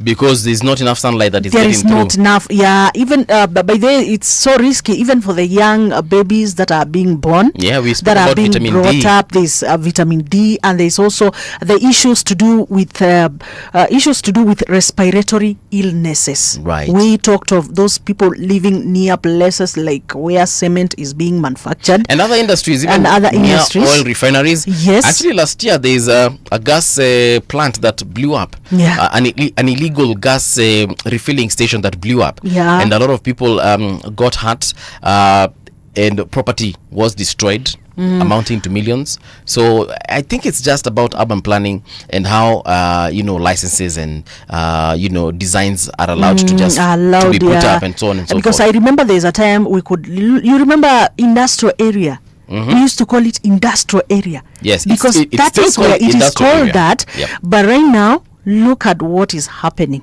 Okay. It has now also turned out to be residential areas where people now are living. You are living next to an industry that is emitting poisonous gases, emitting like a waste that is so risky to your polluting the health. environment. Yes, polluting the environment and so forth. So I think, like you said, urban planning, those people issuing licenses and permits. Right. I think people also need to, even if you're not even following, you don't fear breaking the law and so forth, just have that humanity in you. Try looking at, once I give out this permit, once I give out this license, what will be the impact on the people living around that area. Nikuulize swali. Yes. If today you're working for the county government of Nairobi, Yes. or you're in the Ministry of Lands or whatever, where the issuing of permits and licenses are concerned, and someone, a developer, Yes. who wants to put up an illegal structure on a riparian land, or they want to put up an illegal structure that is going to pollute the environment, Yes. anakuja pa kwa meza yako ya ofisi akuekele pesa taslimu 100 million. I see nowadays you really trying me with money. Let me finish this. I'm asking a question. Yes. They put 100 million on the table. So you want to ask me whether I'll take the money? Are you able to say no to 100 million? You are able to. Do you know that is the If position this that thing is not lawful, do you know that is the position a lot of these officers are actually put? are being put in. And that is why integrity is very important when it comes to these state officers. Yeah. Integrity ile hata ukinipatia 1 billion, I'm not going to take. I will say no to you Go away with your money. and not even think twice. Yes. Kwanza na kuripot. Na kuambia no as I get the police to put you in custody. Ndio mwingine asinijaribu kama wewe. But unfortunately, I don't know how much money these people earn. Lakini huyu mtu yako na shida zake. Maybe ako na mabibi wawili wanamsumbua, ama bibi mmoja waliachana na yeye na ako na watoto watatu. Huyu bibi mwingine na yeye the current one ako na watoto wawili. This person is stressed, hajalipa school fees. Gari yake imechukuliwa na auctioneers. Mahali anaishi hata rent amefungiwa nyumba. Huyu mtu hata ukimpatia 100,000 bwana atachukua haraka sana. Alright. Well, on other news, the UN warns of rising global hunger as Kenya now exceeds the hotspot list. UN report warned that millions of people in 5 global hunger hotspots are at a risk of famine and death unless urgent humanitarian action is taken. However, Kenya is among the countries that have been removed from the hunger hotspots list due to the improved food security, offering a rare glimmer of hope amid worsening global hunger trends. Okay. So they are saying that the hunger situation in Kenya list. So our index kidogo tume reduce our hunger index. Yes. So even our ranking as far as that is concerned imetolewa. I don't know what criteria they use to gauge which countries should be on that list and how they should be categorized. But we know, for instance, was it last year we didn't have much rain? Yes. We didn't have much rain. So that means that we didn't plant. Affected production. Yeah, we didn't plant that much because someone, I was taught a couple of years back because I didn't know this. The food that we eat this year. Yes. Is food we planted last year. Yes. Or rather we harvested last year. Yes. So now we're in 25. So in 23 kama hakukunyesha, kumaanisha 24 hatuta harvest. Kumaanisha 25 tutakuwa na njaa. Yes. And I was like, the impact. That's the cycle. That's the cycle. Impact. You know, I never thought about it. Kwa sababu ya ulimi. Ni sababu si mkulima. Silimi. Na nikajiambia si ati mimi ni mjinga. It's just that I didn't know. Well, personally I do practice small farming. Small farming there, yeah. And I remember from my place, we do 2 seasons in a year. Okay. We do 2 seasons in a year. Right. There is one that we plant at around November, that area, that period, and then they are harvested at around March, April. After that, we grow others that are harvested at around August, September, then now. So we have 2 seasons. Okay. So I remember last season I didn't get anything. You know what? I did plant. Yes, I didn't use money to plant and to do a lot of things. But because of the rains, I didn't harvest anything meaningful. Yeah. Sasa kitu utafanya, yes. Wacha tufanye traffic alafu tuambie ni nini hichi unapanda na utuambie kama unaweza tuuzia ama utatupatia bure. Traffic. Okay, so let's look at your roads. I am now seeing a lot of red. There's a lot of red on the map, on the traffic map. So let's start with Ngong Road. Ngong Road, there's a lot of traffic as you're heading as you're approaching rather the Nairobi Funeral Home roundabout.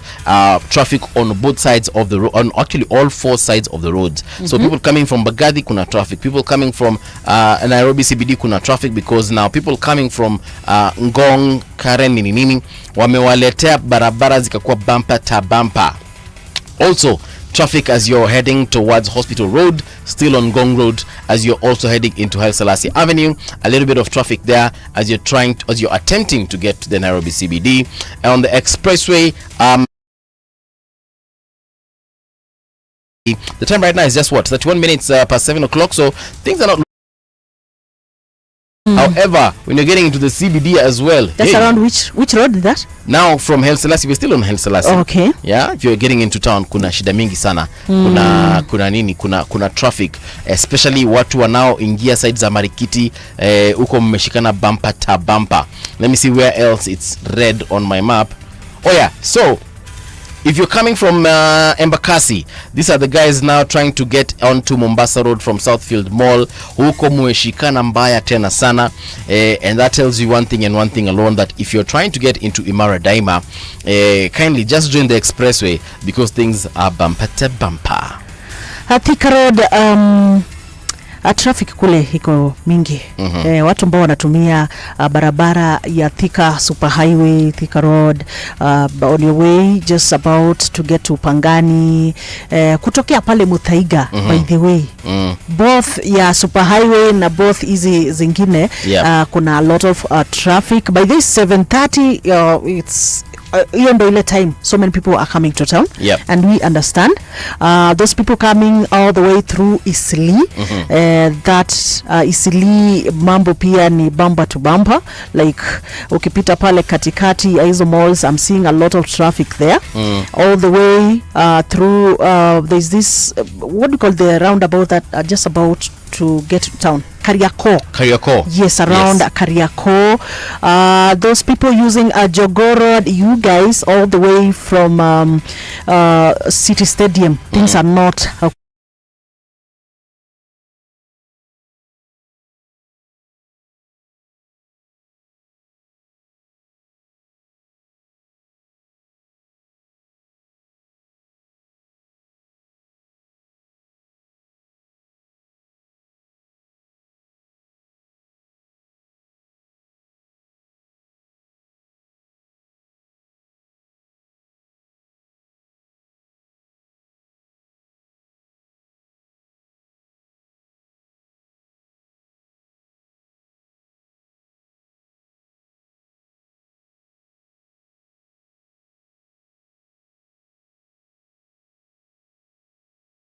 as of 33 minutes past 7 o'clock. Traffic on Radio Generation. All right, still ongoing with our conversations as far as the paper check is concerned. We did tell you a couple of things are happening. Yes. And we said that in case you're just joining us right now, by the way, you will notice we are steering away from the chaos that happened in the Nairobi CBD yesterday. It's not like we're not going to talk about it, but it's because in another 30 or so minutes, we shall be delving what happened yesterday and our thoughts on that, and of course looking at some of your feedback as far as that is concerned. But before I jump into what I'm seeing on the PP Daily, yes, nini unapanda na unaipanda wapi? No, it's just small farming. I said small farming. Oh, it's for your own consumption? Yes, for my own consumption and for those people around me. Okay. So if you are around me, one of these fine days, pengine unaweza kuomba mahindi pale Gorogoro uende ukatengeneze unga ya sima. Well, still on the Star newspaper, Isiolo Assembly cancelled public hearing on Guyo's hoster. Okay. Yeah. Tumeona mambo venye yamefanyika, and I'm telling you MCS ni watu nowadays wanaogopwa sana. But they are exercising their authority. And they are exercising their authority. And it's the authority most of the time, them. It is authority that we give them. I don't know. But if not checked, some others will be taking advantage. Okay. You have your personal scores with somebody, and then you want to use the power that you have to solve this. Do you know MCAs also have some oversight role? Yes, I do. Yeah, they have to check what the county government is doing. The governor plus his wanajulikana kama nani wale watu. The governor and his CECs. The county executive committee. Yes. I mean, we cannot have, for instance, a governor allocating funds to projects that are not helpful to the community or to the county. Yes. So that is when MCAs will come in and say, hey, we didn't approve that budget. We didn't allow that particular project to be undertaken. Yes. So they also have some oversight role, and if they try and engage the governor na governor haski, itabidi bana wamefanya kinya wanafanya. Do you know that some of these MCS also I saw we've been seeing, although it is not it has not come out, but some of them are also being used, and especially by the executive. Oh yeah, I mean we've heard of brown paper bags. Yes, zinatembea pia katika hizi counties. Then and also even the executive, that is the county executive, some other times are also using their personal issues, conflicts, and personal vendetta. Yes, they are also using that. Also not be able to maybe allocate or do some projects by a certain MCR or for a certain ward. Kuna tenda alikuwa anataka. Yes, or a certain ward in terms of allocations and I mean, and therefore, we've heard of that before. Are you a friend of the governor? If you are not, most of the time the motions that you bring are against they are him, not, yes, or against her, or they are not. He will not support them. Yes. So a lot is happening in this county. As we all know, the counties is just a whole government, right, by its own. True. Yes. True. So moving on. First, more malaria fears as Indian mosquito now spreads in NEP. Askia. There's an Indian mosquito. Like it originated from India. Yes. Okay. From India na kwamba so tarajia kwamba malaria, so those people umezoea kulala bila neti. Remember it is important. Mimi ni mmoja wao. Kaka lala ndani ya neti. I don't use a net. Lala chini ya neti. I don't use one. I find it very tedious. Have you ever? I used to use one. But getting out of bed sale kuna net bana, hiyo kitu ni tiresome. Unajaribu kufungua hivi ni kama ni curtain. Sometimes you get entangled in it. It's just stressful. So but what I ensure is for my house, I ensure that I don't open the windows. No, right. I open windows, of course they have to be open for aeration. But wakati wa kufunga, my friend, I do it very early. Okay. I close my windows very early before darkness because we are told mosquitoes are what? Nocturnal. So kabla mosquitoes waanze kutembea kule waanze kunikula usiku bana, I make sure I close that place. Yeah, so it is important, and especially in these counties. We have the coastal, we have regions, we have coast, we have central, we have eastern Rift Valley. Please, you guys, especially for pregnant mothers and even young children, yes, please make sure that they sleep under a treated mosquito net. So that is means important. That means also take care of your environment as well, to just ensure that you don't get mosquitoes in your environment. For instance, bushes, water bodies, ponds, tumaji tudogo tumeka mahali, nyasi, kata nyasi bana. Sometimes they also like hiding in such places. Shrubs that are not of importance aesthetically, cut them out, so that you can at least ensure that the area that you're living in is number one, clean, hygienic, and it looks good. At the end of the day, you'll avoid mosquitoes in your area. Treasury delays pension for civil servants under the new scheme. Malipo uzeeni. Why are they doing that? A lot is happening. The delay has been occasioned by a lack of policy guidelines. By lack of policy guidelines, which we have now processed and are almost concluding. Once that is done, the pensions will be processed likely within 2 weeks. That is according to CS Badi. All right. Yes. So at least they have promised action. Yes, they've promised action, but they, you realize that you've worked for the government for all your lifetime. Now you have retired. You are expected to be enjoying your pensions, what you've been saving while you've been working, and you come under the new scheme, unaambiwa kwamba no. So wazee wetu watalala njaa. That's why we as the children have to take care of them. Yes. But then I hope you keep in touch with your parents. Of course. Dear listener. Yes. Usikue tu hapa Nairobi. Hapa Nairobi unakula vizuri. Unakula life with a big spoon. Yes. Na mama yako na baba yako umesikia ndio sasa wamekuwa affected na hii situation. Unajua kusaizi hawana kakitu by the way. You need to understand that. MPs block KRS bid to access personal data to raise revenue. But remember, this is what Treasury argued that while Kenyans are required to file a self-assessment, that is according to Treasury, tax returns annually, KRA cannot test the veracity of the information provided on its platform. And that is why they want to be able to access all your information. Tunataka kujua unatumiwa pesa kutoka wapi na wapi. Mimi niwaambia bana. Money. We want to know your expenditures. This is what you've been doing. Lakini ukienda kufile unatudanganya. Mimi niliwaambia mkitaka accessini, I have nothing to hide. Ukienda kufile returns unatudanganya. Kumbe some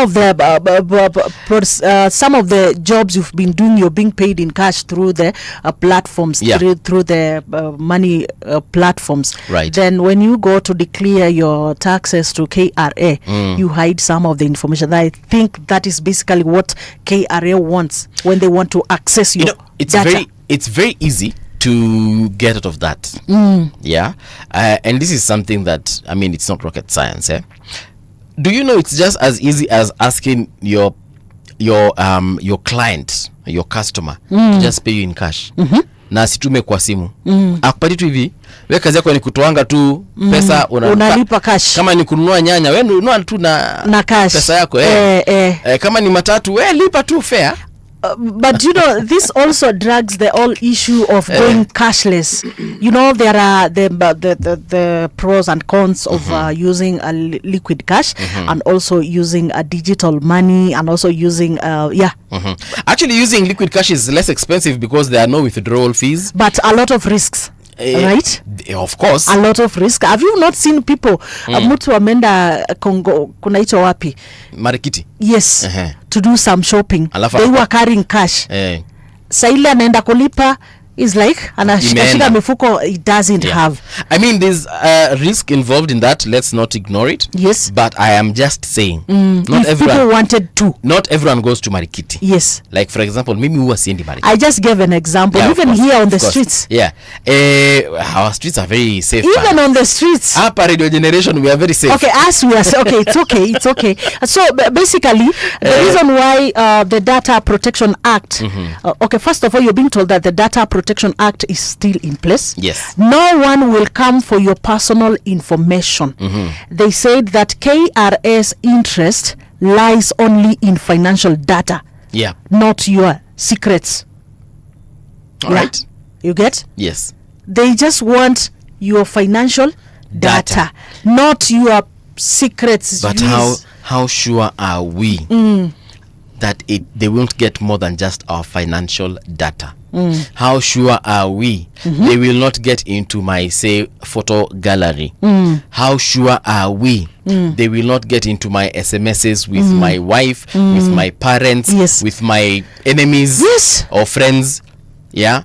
What if they use that against me? Maybe I want to vie for elections in 2027. Yes, you want to be the president or anything, or even MCA or whatever it is. Wanatoa siri yako mapema. Wapate siri yangu and then they sell it to the enemy or someone within the system. You know, it doesn't have to be the government itself. It can be someone within the system just takes that information and sells it. You know, there are people actually who hack places like Google. Yes. They hack places like Meta. Yeah. Yeah, Meta is the one that owns Instagram and Facebook, for instance. Yeah. So they take that information and they sell it to companies. That is why you could be on Twitter and you're just scrolling, uanze kupata adverts za mafuta. Why? Because somebody can access you. Someone has taken your information and they have said Trisha anapenanga ku Google ama kuangalia ama ana following pages za mafuta ya nywele. So uko hivi tu so what if someone just hacks the government system, takes my information and sells it to my enemies? So me, I'm here campaigning, nataka kukua MCA wa Ngong Road, But my enemies already know how much money I have or I don't have. Yes. They already know my tactic because now they have access to my emails and everything. I mean, Yes. yeah, this thing needs to come out clearly, but that's up to them. Well, so the National Assembly Finance Committee says proposal breaches the law on data and violates right to privacy. Exactly. So next, we have counties to start financial year without treasury cash again. Repeated erratic cash releases undermine service delivery. Yeah, I think we also spoke about that yesterday. We were talking about counties and how they're unable to get their monies. Yes. And it's quite a sad affair. They're unable to pay county workers. And this, like we said, ndio watu wa mashinani zaidi. You know, not people living in government. Wale wanafanyia counties. How do, because unajua ni mtu ni your neighbor. Yes. Anafanya kazi kwa Nairobi County, for example, or Mombasa County, or Nakuru County. So if they're not paid, Bona, you're starving mashinani. You understand? Yeah. So I think also, do you remember sometimes was it last year, there's a time there was a delay in the release of the government release of finances to county governments, and that is the time now our county executives were expected now to be a bit creative. Well, that's when we wanted to see now. Yep. That's when we learned and we saw how can your governor be a bit creative. How is the relationship of your governor with maybe the private investors in that county and so forth. For instance, I saw in Mombasa the governor went ahead and signed some agreement with some banks, the local banks there, to ensure that the county employees are paid. Because there was delay, yes, and you won't tell people now to stall operations. I like such bosses, yes, because they go above and beyond their duty and they consider their employees. Now that is the difference between a boss, yes, and a leader. So, Because huyu ni jamaa anaongea na banka anasema look, italipwa. Hata wewe unajua serikali italipa. Lakini there is just a delay. So can we agree? Can we get into a partnership? Can we get into agreement? Let you sort my employees. Yes. Sort this and this, especially the urgent bills. Do this and then once the monies are paid, we shall talk from. But you need to understand there is also the financial implication. Okay. Especially when now you have to turn into loans. Remember, there are some interests that will accrue, related to that. So, but at least you have taken care of an urgent need. Yes. Right. That also maybe could have led to more or greater financial implications if that was not sorted in time. There are some two women here, yes, who are ululating. They are celebrating. And this is what the story says. It's on page 3 of the People Daily. It says, victory for two widows as court orders estate shared. It was a pleasant victory for two women who had been locked out of their late husband's multi-million shilling estate, spreading in 4 counties across Rift Valley, by his first wife after the High Court sitting in Eldoret directed that the properties be distributed equally. Justice Ruben Nyakundi's ruling now brings to an end a 13-year succession feud involving the late Elijah Murkomen Kitum's first widow Georgina Mbithe Kitum against her co-wives Novena Jepkemoi and Lily Jeruto Kanji before his tragic death through a road accident along the busy Webuye Eldoret Highway. Kitum was a senior Kenya Forest Service officer. These ladies are ululating. Actually, when you open that page on the People Daily, you will see they're all smiles. There's that word they have used there, multi-million property. Watu walitengeneza pesa kitambo. Trisha, today would we say that you're a multi-millionaire? Of course I am. Yeah. Does your property extend across counties? Umesikia huyu yake hata they have not even mentioned the counties. They've just said the Rift Valley region. Ni kama mtu kusema the Mount Kenya region, Rift Valley region, the Northeastern region, Southern region. Amba yako atasema alikuanga na shamba Kamulu. Alikuanga na shamba Kamulu tupe. That is the only investment she had outside a county. Yes. Yeah. Lakini when they say across a region, that means it could be across counties. You know, it could come from Kericho County all the way to Uasin Gishu na ingie Trans Nzoia. You get? Yeah. So I'm happy for these women. Yes. And they look so amicable, almost holding hands in this particular picture. Victory for 2 widows as court orders estate shared. Yani inakatanisha vizuri na court inasema sasa wewe kama Tisha, no matter whether you are the first wife, second wife or third, kila mtu apate yake. Kila mtu apate yake equal. I like this. You know, issues to do with inheritance, it's just a whole story that we need to have an expert one of these fine days. Yep. We're going to be discussing more about inheritance, the issues to do with will. will. And especially when it comes to co-wives. Yes. And probably even wives or even men or husbands that were not initially recognized at the point of death. Sure. Well, there's a story here that is worth noting. Delay in ID issuance frustrates listing of youth voters. You remember yesterday when we were talking of the change that the young people want, the youth want. And I told you like what a majority have been saying, that come 2027, right, they will come out in big numbers. They want now at least to vote. Yeah. Because they have come to realize that voting is important. And that is how it should be. That's how it should be. We have been told over. That is why politicians campaign anyway. Yeah. And that is why also in some instances we have had, you know, votes abort in terms of unapatiana idea for some random 50 shillings or some random 100 bob. Yeah. So the moment you realize that your vote is very crucial, very important, then you will definitely give it the importance it deserves. So yes, we should all come out in 2027 regardless of your political affiliation. Yes, so that delay needs to be sorted, by the way, as we gear towards 2027 elections. Wale watu wanasemanga wako neutral. Me, I want to you cannot be neutral. Take a side. Yes. Even if it's the bad one. Yeah. Yeah. Because and when I say bad one, of course I'm not saying that there's a bad side. I'm just saying take a side. Even if it is the one that is going to lose. Even if it is the one that people are against. Unajua? Because sometimes we try and convince individuals and we tell them, you know what, you can take come on this side because you know the person that you are saying that you want to vote for is like this and like that. My friend, kuwa na akili zako bana. Kuwa na akili zako. Listen to the leaders individually. Mwenye anakuja kukuambia atakujengea nyumba, mwenye atakuja kukuambia atakuwekea maji, na mwenye atakuja kukuambia atakutengenezea barabara, wasikize wote, then you be the judge and decide what you want most. Is it the house, the road, or the water? All the water, yes.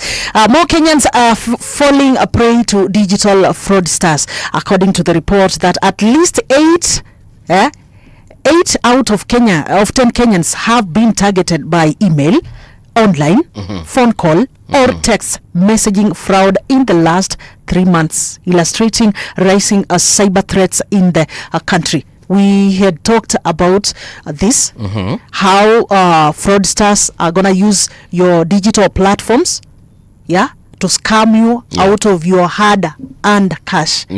Umetoka asubuhi umeenda unatafuta pesa.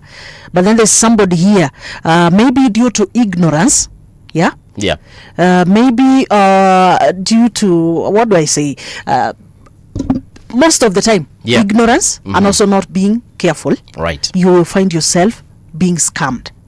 So it is high time. Just the other day somebody called and I put him on loudspeaker. You heard? Yes. They wanted to scam my little kale kadogo umepata. Imagine. Alikuwa anataka kuchukua. Imagine. Yes. Walikuwa wanataka kuchukua. So to those of you listening to us, you need to be very careful. If somebody comes and they want to sound like they know you and you don't know them, first of all, sit down, ask yourself, huyu mtu the way kwanza anasawa. And these people, they, especially those on calls, wako na sauti moja, the way they compose themselves. Yes. They use familiar names. Habari yako dadangu.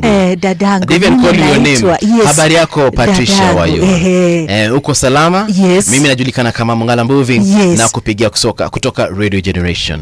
Umejishindia pesa taslimu shilingi milioni 3. Uko wapi sasa hivi? Ningependa upokee hizi hela. Yes. The moment unajua tu hapo it's a scam, especially if you've you've not participated in In anything, surely. draw or Yeah. any bet or any gamble, whatever it is, as long as you've not participated, bana kuwa rada. Why do you want to get A freebie.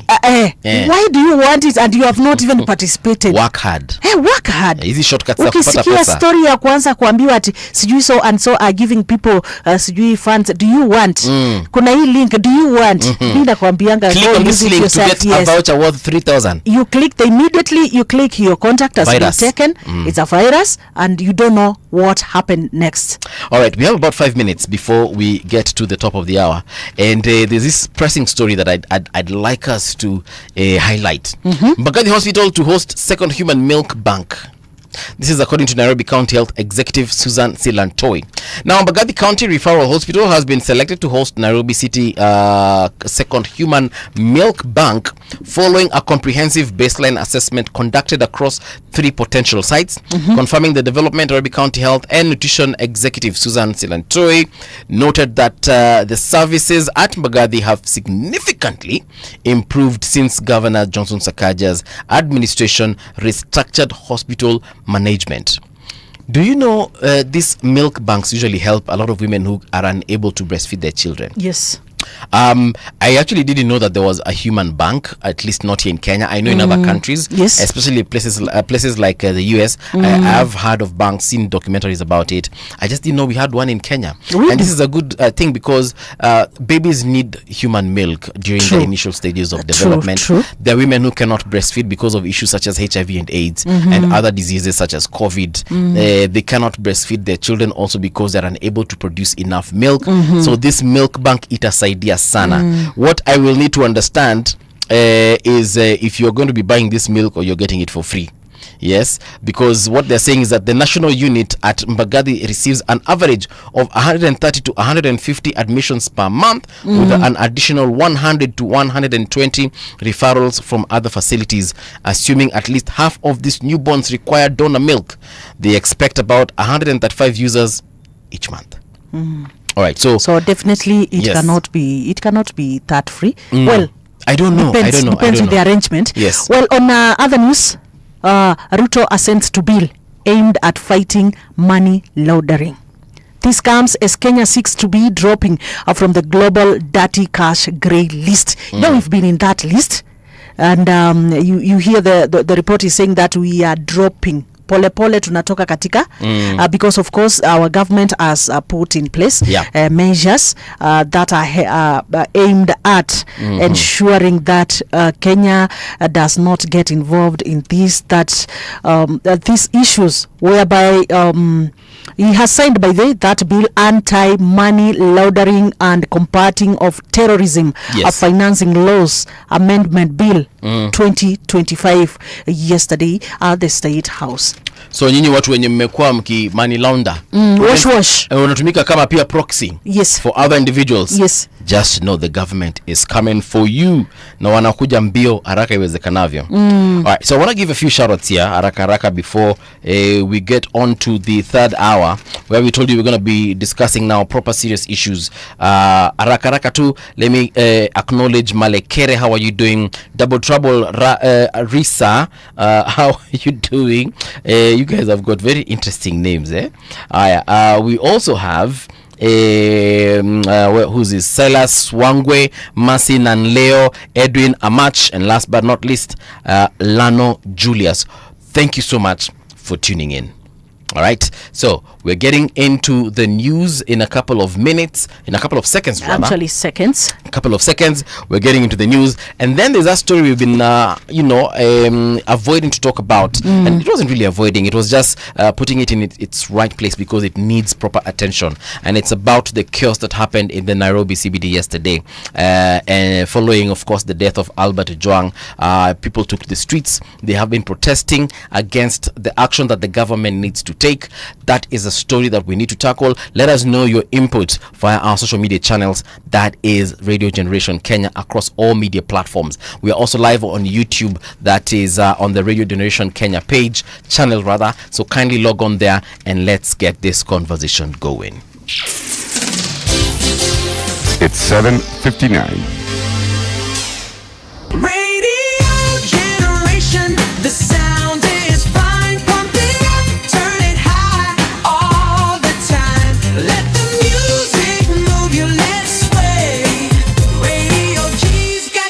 jam all day.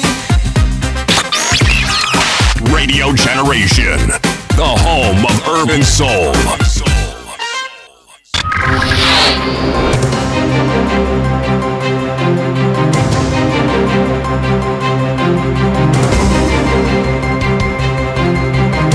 This is the Radio Generation News. Good morning, I'm Samuel Otieno. Members of parliament in the country have condemned what they term as police excesses in the country. This follows the killing in police custody of blogger Albert Ojwang and the shooting of a man during protests in Nairobi yesterday. MP Onesmus Ngogoyo of Kajiado North said police should be used to foster unity and not cause divisions. A country is held together by institutions such as the National Police Service. But we must agree one thing, Madam Speaker. What has happened, for instance, today? A young man selling some items in town has been shot down by a police officer. Selling face mask.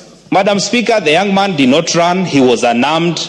It's just worrying. And one of the roles that the National Police Service has to do is to bring our country together. And the greatest threat now we have is when an institution or leadership loses touch. Other MPs also condemned the shocking incident where a police officer was seen shooting a man at close range. To ensure that our police are upholding the highest standards, especially in discipline, it is just to also join my colleagues in actually condemning the fact that we had a young man shot today because he was selling masks, he was not armed. And we'd just like to urge our police, Honorable Speaker, to exercise restraint. A young man has been shot dead. It is very unfortunate. The Health Director General Patrick Amot said the injured man is in theatre being attended to by surgeons. So good, who is an emergency physician. The patient was received here at around 4 o'clock. We still don't have his details in terms of his name, his age. He was promptly evaluated by the emergency team, the necessary first aid administered, and the necessary tests conducted. Evaluation by the neurosurgeons indicated that it required to undergo an emergency neurosurgical procedure, and as we speak. The controversial preacher Gilbert Dare has died following a road crash involving 3 vehicles on the Bondo-Kisian Road with 30 others injured in the accident. The accident occurred at Nambakapio area and involved a vehicle driven by Dare, a Moi University school bus, and a Toyota belonging to the county government of Siaya. The accident occurred at Nambakapio area and involved a vehicle being driven by Dare, a Moi University school bus, and a Toyota belonging to the county government of Siaya. The Toyota Noah was heading from Kisian towards Bondo when its driver lost control and rammed into the school bus.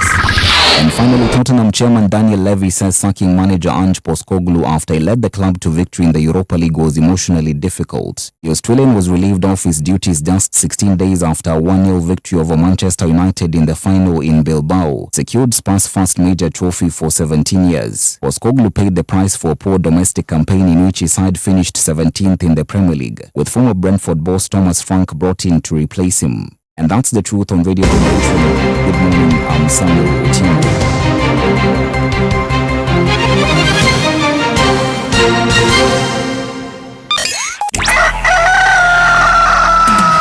In the beginning, there was morning radio. But now there is Radio Generation's The People's Breakfast. Curious and bold, getting facts from the shadows. That's what it is. Now, as the city wakes and secrets stir, a bright new morning. Your voice, your journey. Good morning. Good morning, my neighbor. Welcome to the home of hard truths and bold insights. Radio Generation. Welcome back. This is Radio Generation. The time right now is 4 minutes past 8 o'clock. How are you doing? A very good morning. I hope wherever you are, everything is fantastico on your end. You're getting us in Nairobi on 88.8. In Mombasa, it's 90.7. And of course, hey, I told you, if you're anywhere there is an internet connection, don't even bother with your antennas, earphones. Fungulia kila mtu na tuweke loudspeaker. It is rgk.co.ke. Yes, for those of you who want to follow us on our social media pages, because we are live actually on X, we are live on YouTube, we are live on Facebook. You can get us at Radio Generation Kenya. Radio Generation Kenya. Go search that in your Facebook, search that on X, search that on your YouTube. You're gonna find us there live and direct. Actually, our producer told us we're also live on X. Yeah, they have I've been working mentioned day and that. night. Yes. Yeah, to ensure that we are there live and direct. Let's get these conversations done. Yeah. We want to hear your views, your reviews, your opinions on this many discussions that we are having here. And we had talked over the yesterday's protest demonstrations that have been highlighted just everywhere on all the newspapers, on all the social media platforms, on all media outlets. The chaos that rocked the city. Yes. Okay, so let me just start with the Standard newspaper here. It says, killer police. He came to sell masks but left with a bullet through his head. Boniface Kariuki thought he'd cash in on protest day by hawking face masks, but a rogue police officer shattered that hope with a shot to the skull. He is fighting a struggle that if he pulls through, life will never be the same again for him. As thugs looted shops and checked and police looked the other way, Boniface lay bleeding on the pavement.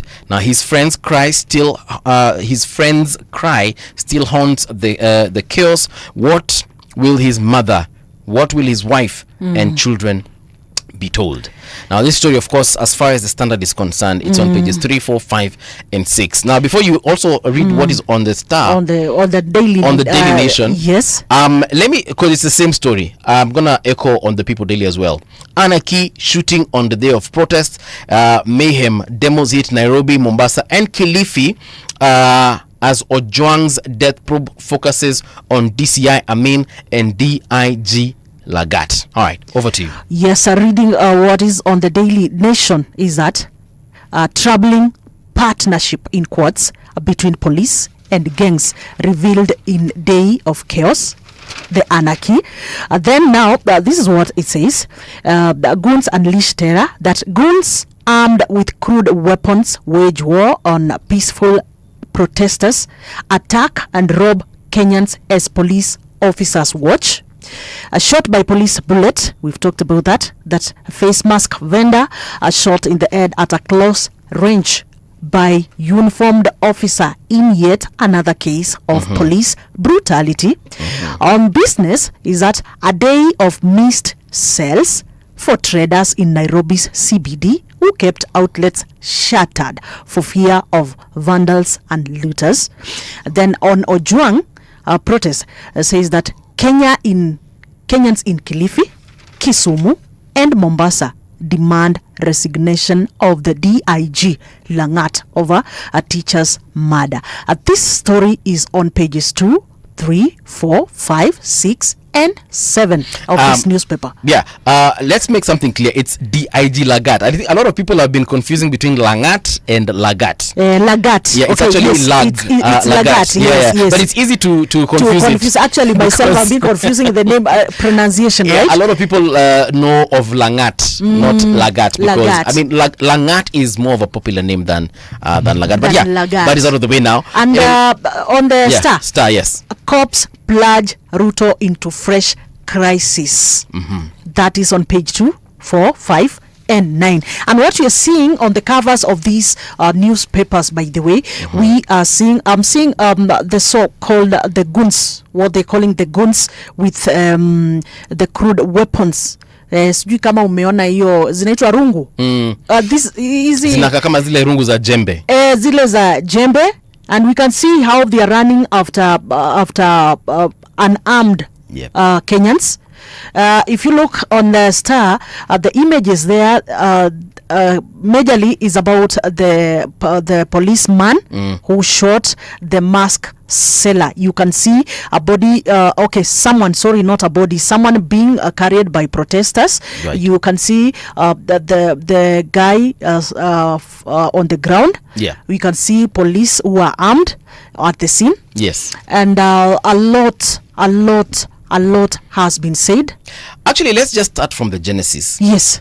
a protest was organized, of course, protesting the murder of Albert Ojwang. People were demanding for justice. Kenyans, Nairobians demanding for justice. And we know now the protests happened in a couple of places in Kenya, such as Kilifi, Mombasa, Nairobi, and other places.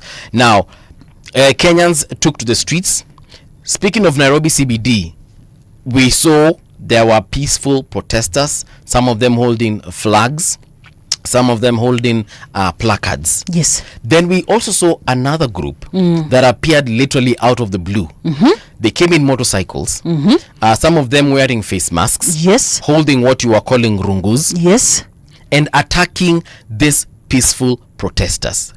For me, what I found very bizarre is when I saw these rungu wielding individuals, Yes. the ones that came to disrupt the protests. Yes. They came in pikipikis shouting hakuna maandamano. From the videos I saw, there were a lot of videos that were shared online. Some of them, of course, being a media personality, I get a lot of this information and these videos. Yes. And one of these videos showed these individuals shouting hakuna maandamano, hakuna maandamano. Then the next thing we see in a different video is them walking side by side with police officers. So initially I thought those were plainclothes police officers that were probably undercover, that have now come out, you know, to handle people who are causing chaos in the CBD. Only for me to realize they are not part of the police force or the police service. They are actually hired goons, because we saw in the way they were behaving. For example, attacking also just people who had nothing to do with the protests, had nothing to do with whatever was happening in the CBD. Mtu amekuja tu tao, maybe amekuja kuingia bank. Mtu amekuja tao, maybe amekuja kwenda hospitali. I saw a woman being robbed. Yes. I saw a man also was walking at something that looked like a briefcase, also being robbed and beaten mercilessly, or what we like to call senselessly. That is what I noticed in those videos. That is what I saw. So I beg to ask, what is going on? Because at this point I will not even I will not pretend to understand. What to be is honest, happening? Hii sile unapeleka kierere yako na kimbelembele na ujuaji wako, unasema ati unajua alikuwa me I want to know. Number one, watu walikuja na viboko town kufanya nini? Wengine walikuwa wamebeba whips, nyaunyo.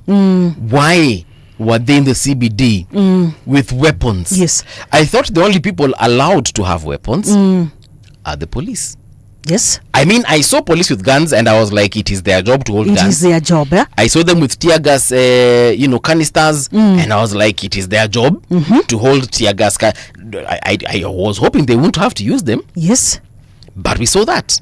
You understand? So when I was watching all these things unfold, the one thing that ran through my mind, or rather that was running through my mind at that particular time, was, why do we have people in civilian clothing rather, with weapons? I don't know what was going through your mind, Trisha. Well, first of all, I would like to say last week when the protests started, I was in town and I saw the guys with the nyaunyo. Yeah. Actually, what I saw, I was just somewhere in an hotel, and what I saw first of all was a team, like there were the protesters. Then there also came guys who had nyaunyo. They were the ones, the whips. They were the ones now who are running after the protesters. And then later on, I saw now the police with the police cars behind the lorries and so forth. Yeah, the Land Cruisers. Yes, and then myself, I was like, and who are these with nyaunyos? Who are these? Initially, I thought those are plainclothes. Probably they were undercover, and now they've come out, to arrest a few individuals who are causing chaos. Yes. Only to discover they're the ones causing the chaos. Well, now, before even we proceed with this conversation, there are some things we just need to remind ourselves in terms of the issues to do with protests in our country, and this is what the law says that is Article 37 of the Kenyan Constitution 2010, which guarantees every person the right to peaceful and unarmed assemble, to demonstrate, to picket and present petitions to the public authorities. Yes, and this is a fundamental right to Kenyans, and it allows Kenyans to voice their grievances. Yes. And such as those of police brutality, over the budget, and so forth. So first of all, we agree that a peaceful demonstration is constitutional. It is. Right? It is allowed. It is guaranteed in the Constitution. Yes. Then there's something, the limitations to these to these protests says that the right to protest is not absolute. No, you get to understand absolute. Restrictions must be lawful, right? Necessary and proportionate, serving interests like public safety or national security. So protests that turn out to be violent or disrupt the public order, e.g. property damage, like we saw on the 12th of June, I think you saw that day I'm talking about, may justify police intervention. But this should only be within limits. Now, the police obviously would intervene. But within limits, of course, right? They would intervene if, for example, Trisha, you are there purporting to be a peaceful protester, yes, only for you to attack a shop. Sure. Uanze kuvunja madirisha or uvunje milango so that you can get in there, steal a fridge, a TV or clothes or whatever it is that they sell in the CBD. Yes. They would intervene if they saw you attacking another protester. You're beating this protester, or you're doing whatever, you're robbing this protester. Like we saw yesterday, there were a couple of robbers. Yes. Then at that point, the police would intervene and arrest you. Lakini wewe uko hapo, umebeba placard. Imeandikwa kenye imeandikwa. Yeah. All right? Yes. Unasema haki yetu. Then they shoot a tear gas at you or at the group of people that you're with. Hamujatukana mtu, hamujachapa mtu. You know, now that's what I was trying to understand. Well, let us just continue to build this conversation because there's also a legal framework regulating a protest. Yeah, okay, right. There's that public order section 5 of the Public Order Act that requires organizers of such protest to notify the authorities of public meetings or processions, right? Failure to comply can lead to arrests, though they are spontaneous. Then another thing is about the protesting hours. Of course, this should be done between 6 a.m. and 6 p.m. Or within business hours. Yes. Okay. Yes. Right. Well, then there is the issue to do with police. Okay. The National Police Service Act, Section 10, requires that officers to be identifiable during protests. Okay, so that means they shouldn't conceal their faces. Yes, they should wear uniforms. Yes, with their service numbers. Okay. Yes. So no plainclothes police officers. No plainclothes police officers. All right. So now, when we talk of these people who come after people with whips and so forth, and we cannot identify who are these. Are they on the side of the police? Are they on the side of the protesters? Are they goons? So are they goons? Yeah, we remain with questions. And then there is the use of powers and force, police powers and use of force, that proportionality and necessity, that under international and Kenya law, police must use force only when strictly necessary. Yes. And proportionate. Okay. The use of live ammunition, as reported during on the 24th June finance bill protest, is illegal unless lives are directly threatened. Okay. Yes. All right. The use of tear gas and powder use also must also be proportionate. Lazima Yeah. If kama askari the tear gas, yes. At what time to use a tear gas? Yes. At what point to use a live bullet? Yes. At what point to just shoot in the air to disperse a crowd? Yes. At what point also to whip? Yes. A crowd? Yes. Yeah. So when you look at our constitution, by the way, all these procedures, all the activities that should be done during protests are there in the constitution.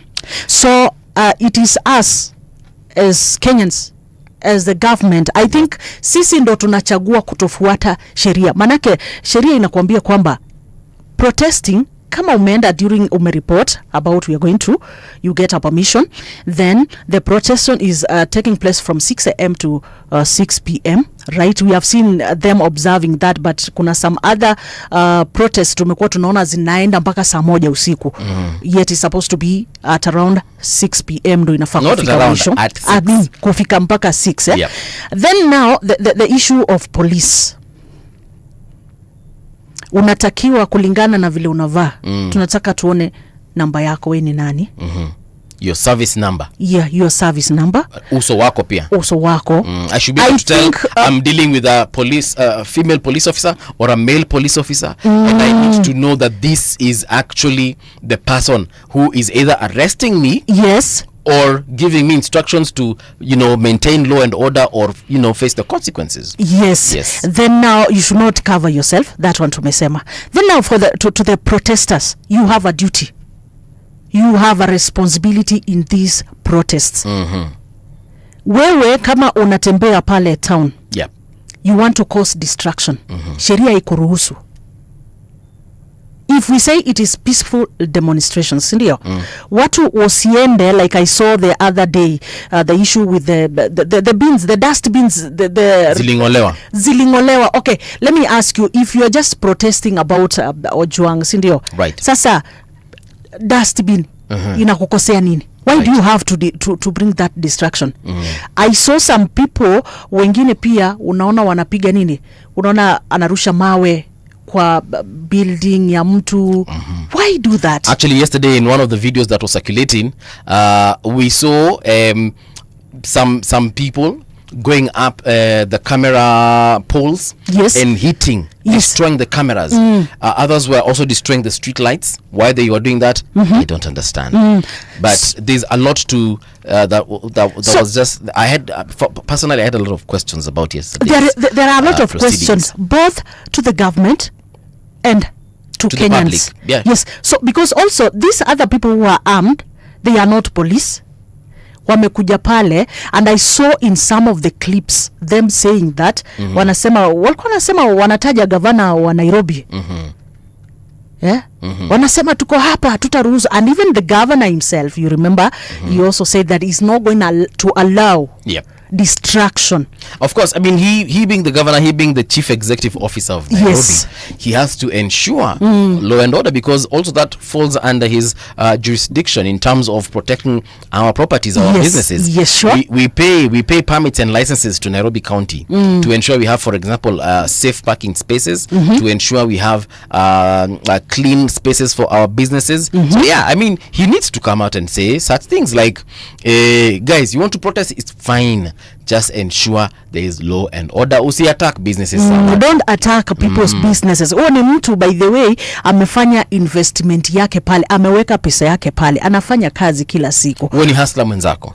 Huyo ni hustler mwenzako. So wewe ukikuja pale, umepata duka yangu iko pale, umevunja. Okay, imekusaidia na nini? Like Kenyans, I just want to ask Kenyans, aren't we tired of financing all these things again and again after we have distracted?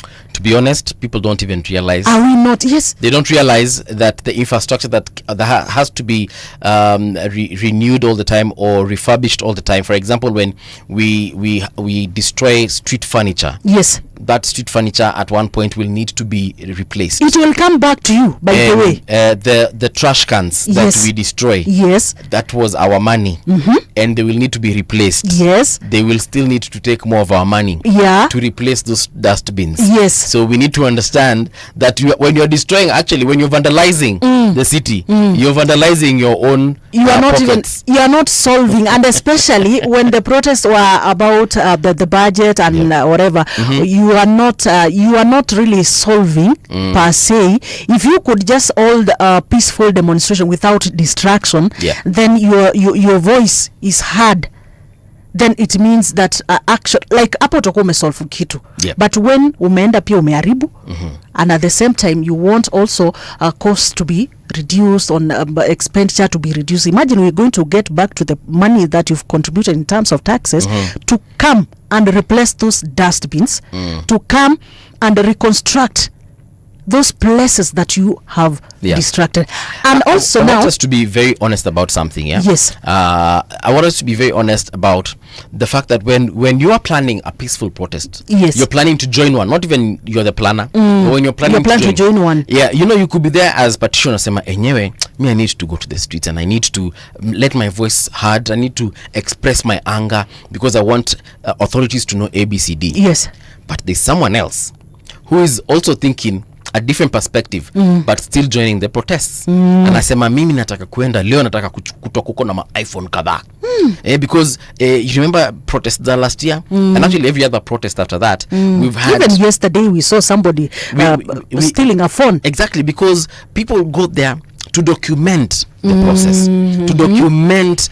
We have a lot of bloggers, vloggers, we have content cameras creators. all over, by the way. We have a lot of content creators, Yes. and they go there with expensive gadgets. They go there with expensive cameras. They go there with expensive phones. Yeah, and expensive equipment for sound, for audio, whatever. So kuna mtu anasema leo yani lazima nitoke pale na kamera. Leo lazima nitoke pale na iPhone. Lazima nitoke pale na Samsung Galaxy S25 and so on and so forth. And those we have to agree and accept that they are there. Okay? Then of course we have the other ones who've been paid by a certain somebody who we have never known. They usually come there to cause the chaos. They're the ones who come there and burn vehicles. Yes. They are the ones who come there and burn motorcycles. They're the ones who come there and like we saw yesterday, attack the women, attack the men, and Attack rob them. businesses. How ni specific, because it's a group. You can see they are organized. Whether they were told by one individual or they came together and they decided wase ni aje leo tunaenda CBD na tunaenda kukos chaos na tunaenda pale hivyo na manduthi. You understand? So we have 3 people here. Actually, there were 4. We have 4 people here. There were 4 groups actually in town. So there are protesters. Let me just say them again. Yes. Protesters. Yes. Thugs. Yes. Hired goons. Yes. The police. And the police. Yes. Group zilikuwa ni 4. Ni 4. Yes. Yes. So wewe ukiwa pale CBD ujuange uko kwa group gani? Because there are also some people then they're just there to observe. For example, the guy we are just about to talk about, the guy who was selling barakoa. Yes. Kuna mtu amekuja tu, yeye hata hana shughuli, yeye to be honest hataki kuingia haya mambo. Actually add in that group, now there is the group of the innocent Nairobians who are going home from work, who are doing their businesses. Yes. You know, the people who came there like Patricia ametoka tu RGK, yeye anaenda tu nyumbani. Na lazima ingie town achukue matatu. You found yourself there. Sasa wewe umejipata kwa drama hata ukume subscribe to, you know. So long story short, so we don't repeat ourselves, we need to first of all have a conversation around how we are going to be expressing our constitutional right of protesting.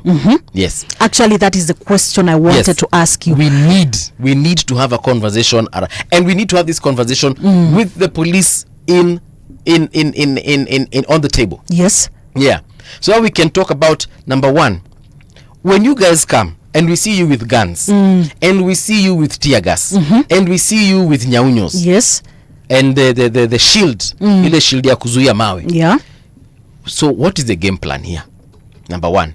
And number 2, you say you are coming to protect us as because that is what initially and that is why we report a protest, a planned demonstration to the police. Yes. We tell them on 28th of June we shall be in the CBD. We need your protection. We shall be on Moi Avenue. Yes. Na tutazunguka Moi Avenue tuingie Waiyaki, University Way, tukatokezea wapi? Tukatokezea Uhuru Highway, we join Harambee Avenue, then we stop at the Tomboya statue, we sing the national anthem, then we go home. So you as the police, please outline for us how you're going to protect us because now we know they are goons. We know for a fact. Yes. So we need to sit down with the IG of police atuambie tukiingia protest tutakuwa tunaingiaje, tunakuwa tunatokaje. Can we do the traffic before we continue this conversation? Yes. Sure. We can. I think we can take a few seconds to do the traffic updates. All right. Traffic. Tuingie kwenye barabara zetu. I told you early on I opened up this map to look at the Garissa area.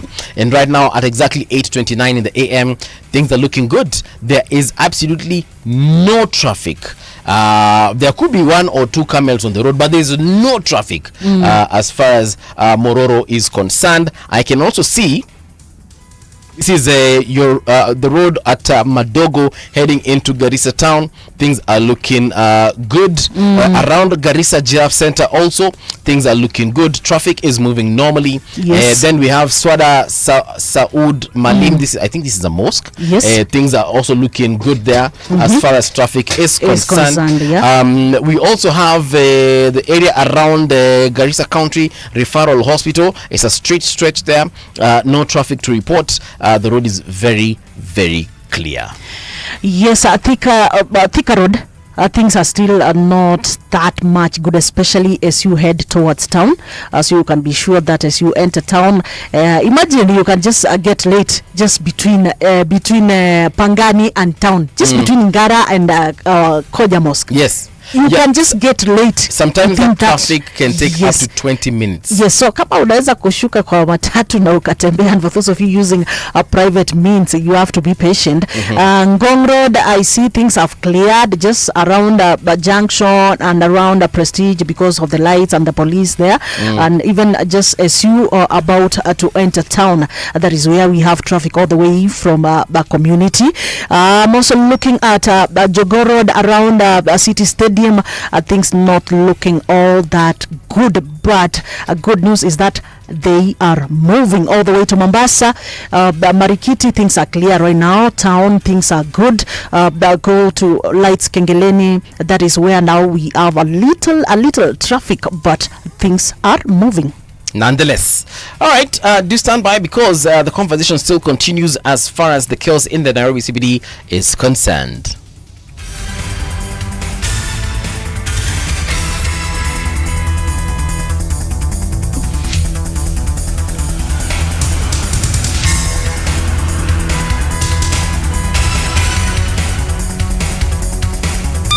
Traffic on Radio Generation.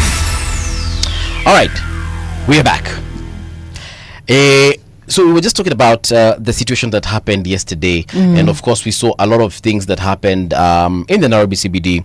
I'd like us to shift our focus because we've spoken about the groups that were in the CBD yesterday. Yes. And the things that we need to discuss as a people. Tumesema lazima tuongee na Police Inspector General, Yes. or other Inspector General of Police, na tuelezwe kwa kina.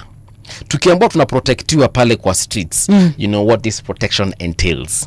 All right? Yes. Now, I've just opened up rgk.co.ke, and there's this story about the police officer who was caught on camera shooting an unarmed vendor in Nairobi. Yeah. And this is what the story says. A shocking incident unfolded today in Nairobi, or that's yesterday rather. A shocking incident unfolded yesterday in Nairobi's CBD as a police officer was caught on camera shooting an unarmed vendor near Imenti House. The video seen by Radio Generation shows a police contingent on Moi Avenue responding to protesters along Mondlane Street. In a sudden turn of events, the officer charged towards the crowd, firing his gun but unfortunately causing no injuries. Moments later, he and a colleague confronted a man reportedly selling masks. Instead of passing by, the police officers halted. One officer slapped the victim while the other struck him with his gun's butt. And then shortly after, the first officer fired at close range, injuring the man who was seen bleeding from his upper body in images circulating on social media. Witnesses report that nearby protesters rushed the victim to Bliss Medical Center for urgent treatment. As of right now, as of reporting this story, we understand that the person is still in critical condition at the hospital receiving treatment, and I do hope he gets out of this alive, and of course gets out of it even better than he went in. Yeah. So apparently that police officer was arrested. Yeah, And this is what the story says, that a police officer who shot an unarmed civilian during protests in Nairobi Central Business District has been arrested and is set to be charged in court. The National Police Service, of course, put out this statement. The incident, which took place yesterday near Imenti House, involved an officer firing at close range using an anti-riot shotgun, injuring a man who was reportedly a vendor. So we saw that video. I saw the video, Yes. and I'm sure majority of you listening to us saw that video. Huyo jamaa alikuwa anafanya nini according to you, Tricia? Well, according to the photos that we are seeing, I'm seeing this guy was holding he was also holding some masks. Yeah, according to the report that we have, and according to even witnesses Yeah. who were working together with him, said that the guy had masks. That is his work. That is what he used to do. And yeah, it happened.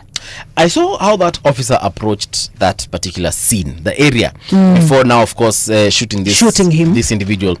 It's like he was aiming at something. And I was like, what is this cop aiming at? You know? Then kidogo, his colleague joined him. They roughed up this guy kidogo, and then risasi to the upper body.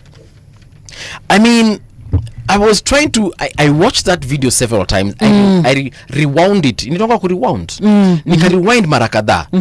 Trying to see, could there be something that we missed in this video? Was this particular vendor or innocent bystander holding some kind of weapon? You know, even tried zooming in. Yes. What would make them, because he was standing against the wall, wakampata hapo makofi kidogo mpaka wakamvuruta chini, and then and again, when you look at this vendor, you can see that he was not armed. You know, like if this guy maybe would have been armed, maybe with stones, right? Seeing the if he could have been among those who are with the rungus, and so forth, and there is nothing that can justify you shooting any Kenyan. By the way, there isn't. You have the right, you can arrest that person. Yep.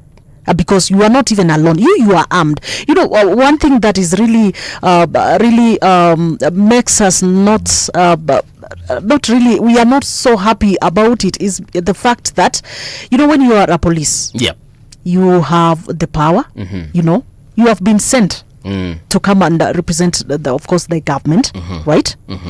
And you are armed, unlike this protester.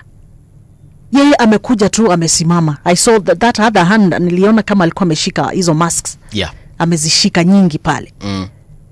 So why would you go to that extent of shooting? Wangemkamata. I'd really like to be in the room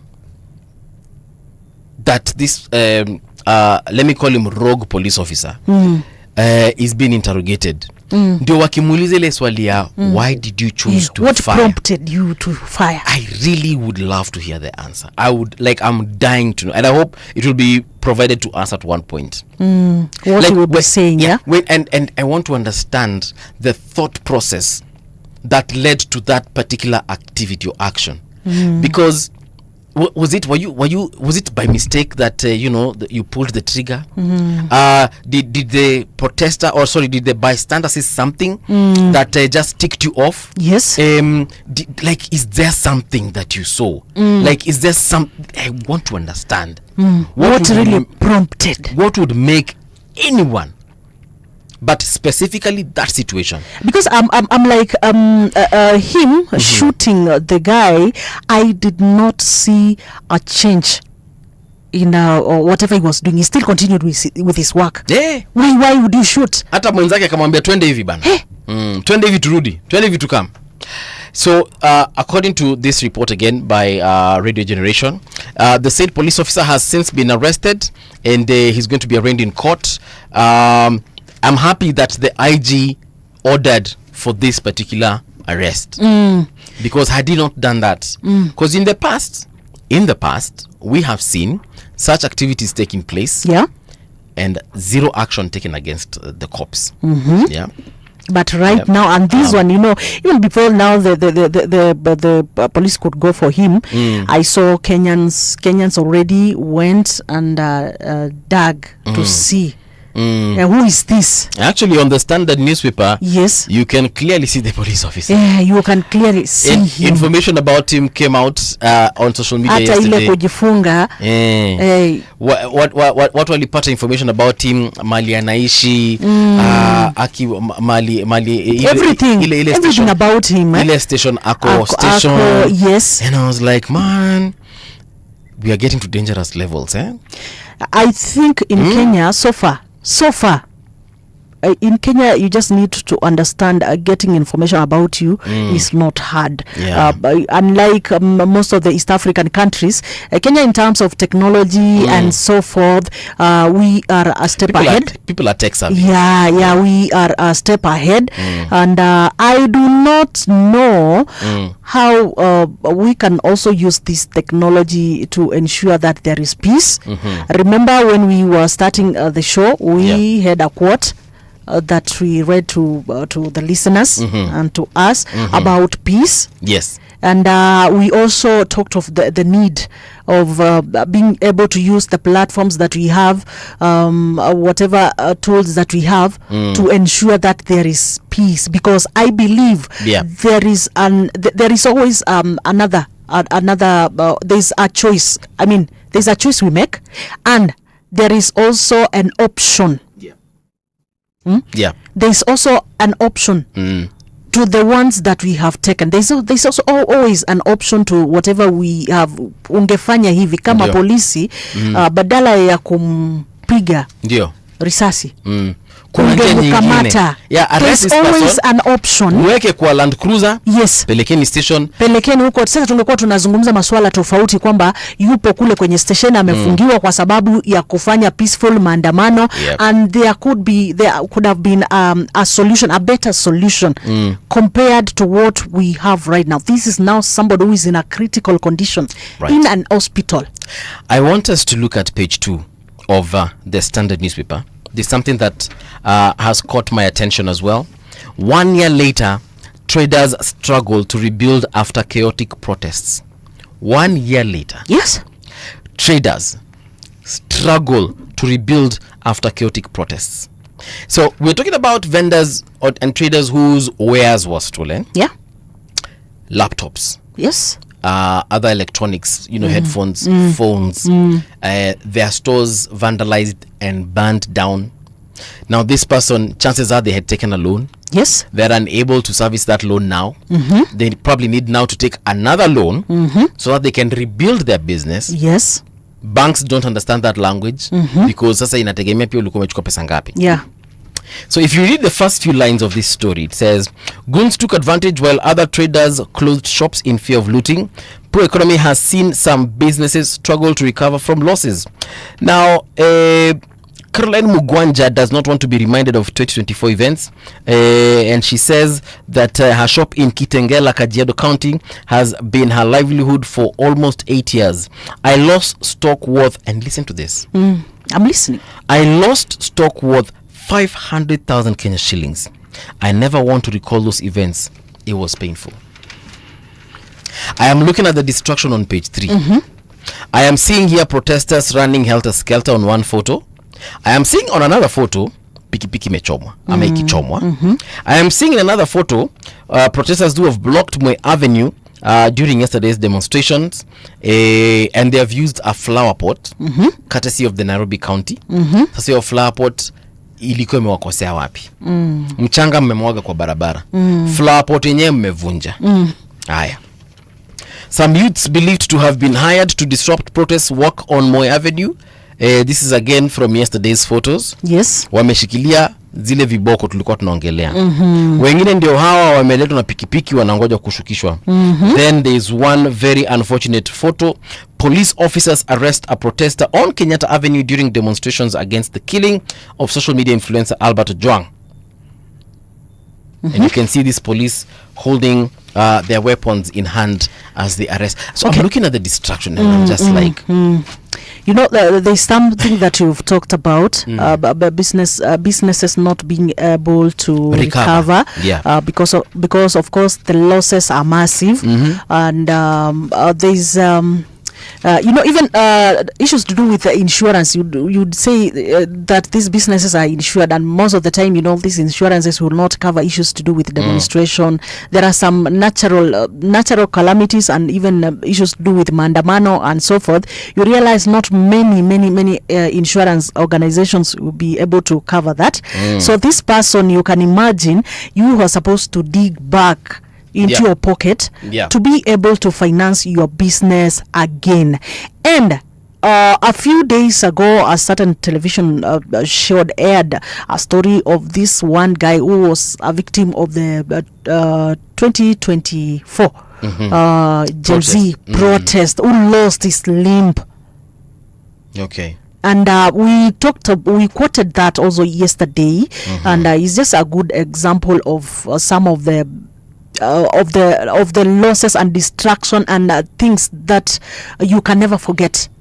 You will never forget him. He can never forget what happened in those protests. You see. So now, as we go to protest, so now we have this one big question. We just need to ask ourselves: how can we do this peacefully? How can we smoke out these gangs? Tuliwaita burukenge wale wanaingililia katika tusema kwenye msafara wa mamba huwa hatukosi nani burukenge pale ndani, kwa sababu almost looks like wanafanana. So yupo tu pale. We are all Kenyans, we are getting into the streets, yes, but there's somebody who is coming with another objective, not the one objective that these protests have. So, and those, how can we smoke these people out? So can I answer your question? Yes. On page 4 of the Standard, they have a very how can I put this? It's a conspicuous headline, and it stands out, and this is what it says: State unleashes armed goons to beat protesters and rob businesses. Armed with knives and clubs, and the thugs were transported on motorcycles. Sakaja and Farouk Kibet had warned they would mobilize thugs to confront protesters. So hapa chini, that is according to the Standard newspaper. So hapa chini kidogo amesema, last week they caught me unawares, let them come back, let them try again, we will protect the capital city. This is the Standard quoting Governor Johnson Sakaja. Wow. So and the reason I've said let me answer your question is the fact that we need to sit down. And I said this again before we even did traffic. Yes. We need to sit down with the leadership and ask them, because we want to picket, it is our constitutional right. Because we want to demonstrate, provided in the constitution, how do you want us to do it? Ndio tukuje tukijua tumejipanga hivyo. Tukuje tumevaa maybe uniform, t-shirts zimeandikwa kitu fulani, ndio mu identify sisi that we are not goons, so that anyone else who's not wearing our t-shirt mudil na yeye. Do we come riding in police cars? You know, me, I just want to understand, how do we get to a point whereby we can do this peacefully? We can go to the streets, yes, and at the end of the day at 6 p.m. like you said, we can go back home sisi wote tukiwa wazima. No one has been shot, no one has been maimed, no shops have been destroyed, no property has been stolen. Now, can I ask you a question? Please do. When you say that, as we need to agree, maybe do we put on things that can identify ourselves? I think like for yesterday, you know, when the police system comes out and tells us that they were goons as the protest continued. Yeah, I would have expected that these goons would have been the first people to be arrested. Why are you on the streets? Yeah, with a rungu? You are not a police officer. Why are you And you're with walking, Arungu. you're walking next to a police officer. And you're walking next to a police officer. You're also walking next to a whole Land Cruiser that has Yes. got about 20 or so police officers. Yeah, so that's what I'm saying. There is a contradiction here. There is a contradiction here because I had seen in one of the newspapers saying that police smoked out, like they could they saw Yeah. the gangs. Yeah. Well, yeah, it is here troubling a partnership between police and gangs revealed in the day of chaos. And I think I had seen one of the, let me check. I had seen saying that they noticed, they realized Yes. there were goons. So me, I was expecting, first of all, you're seeing these people with marungus and Right. the rest. First of all, arrest those ones. Shika hao kwanza. So I expect and I hope- If they are not operating from your permission, right? They are doing this. Actually, arrest them first of all. Why can you walk in town with a panga? Let me ask you. Yeah, it's a good question. I am hoping to get a statement today from our governor. Yeah. Yes, Mr. Sakaja, at least to address these allegations by the Standard. Akuja aseme, okay, so Standard wamesema nilihire goons, so this is my position. I am also hoping to hear something from IG Kanja, and I honestly hope that we shall get this particular answers. Atueleze, for example, why were these purported goons or alleged goons walking side by side with the police officers that we are paying with our taxes, so that he can come clear and tell us, oh, we didn't know, we thought they were just part of the peaceful protest, or atuambie no, these are plainclothes police officers, and the reason we employed them, or rather the reason why we had them like that, is because we had received intelligence of this nature. Yeah, because somebody would ask, but don't we have enough police? Yes. To protect us Kenyans. No, maybe they are police. Ni venye tu walikuwa wamevaa nguo za nyumbani. Wamevalisha za nyumbani na rungu. Sijui mbona wanazita za nyumbani, but walikuwa wamevaa tu civilian clothes. So can we get these answers? Someone needs to, and even CS Murkomen, because now he is in charge of interior. Yes. Akuje tu aseme, guys, because the buck has to stop with someone. Yeah. Like it has to stop. We just can't be business as usual in this manner every day in, day out. All right, so that we can also just start understanding where we're coming from and where we're headed as a country. Sindio? It is very important, and then let us all of us get our responsibility right, our duty right as we get out there for a demonstration. And those the goons and the thieves, those people who are taking advantage of this, please. These protests are meant to air out your issues to the government, so that the government listens to you, and so that the government maybe can correct some of these things. And like the quote of today said, of course, we will have conflicts every now and then. Tutakosana, like the government will come out with maybe policies that you Kenyans will feel that this is not right, this is going to affect our this and this is not good for us, but then there is a way we can put the government into task once it comes to passing of laws and passing of policies that will ensure that there is peace, will ensure that as a Kenyan you are living fearless in your country, right? And that will also be able to address the issue of the economy, which is part of this part of this demos, right? Because remember, it's all about the brutal killing of Ojwang, and also the bill, the finance bill, the protests of last year. Now, still on matters of Ojwang and police, DCI boss on the spot in probe of Lagat calls with Ojwang's killers. Hey, yawa.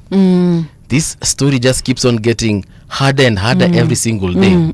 So anyway, this is what that story says. It's on page 4 of the People Daily. That detectives investigating the murder of blogger Albert Ojwang were yesterday sifting through the cell data records, to establish any possible communication between Deputy Inspector General of Police Eliud Lagat and the officers linked to the death of the Voi-based teacher.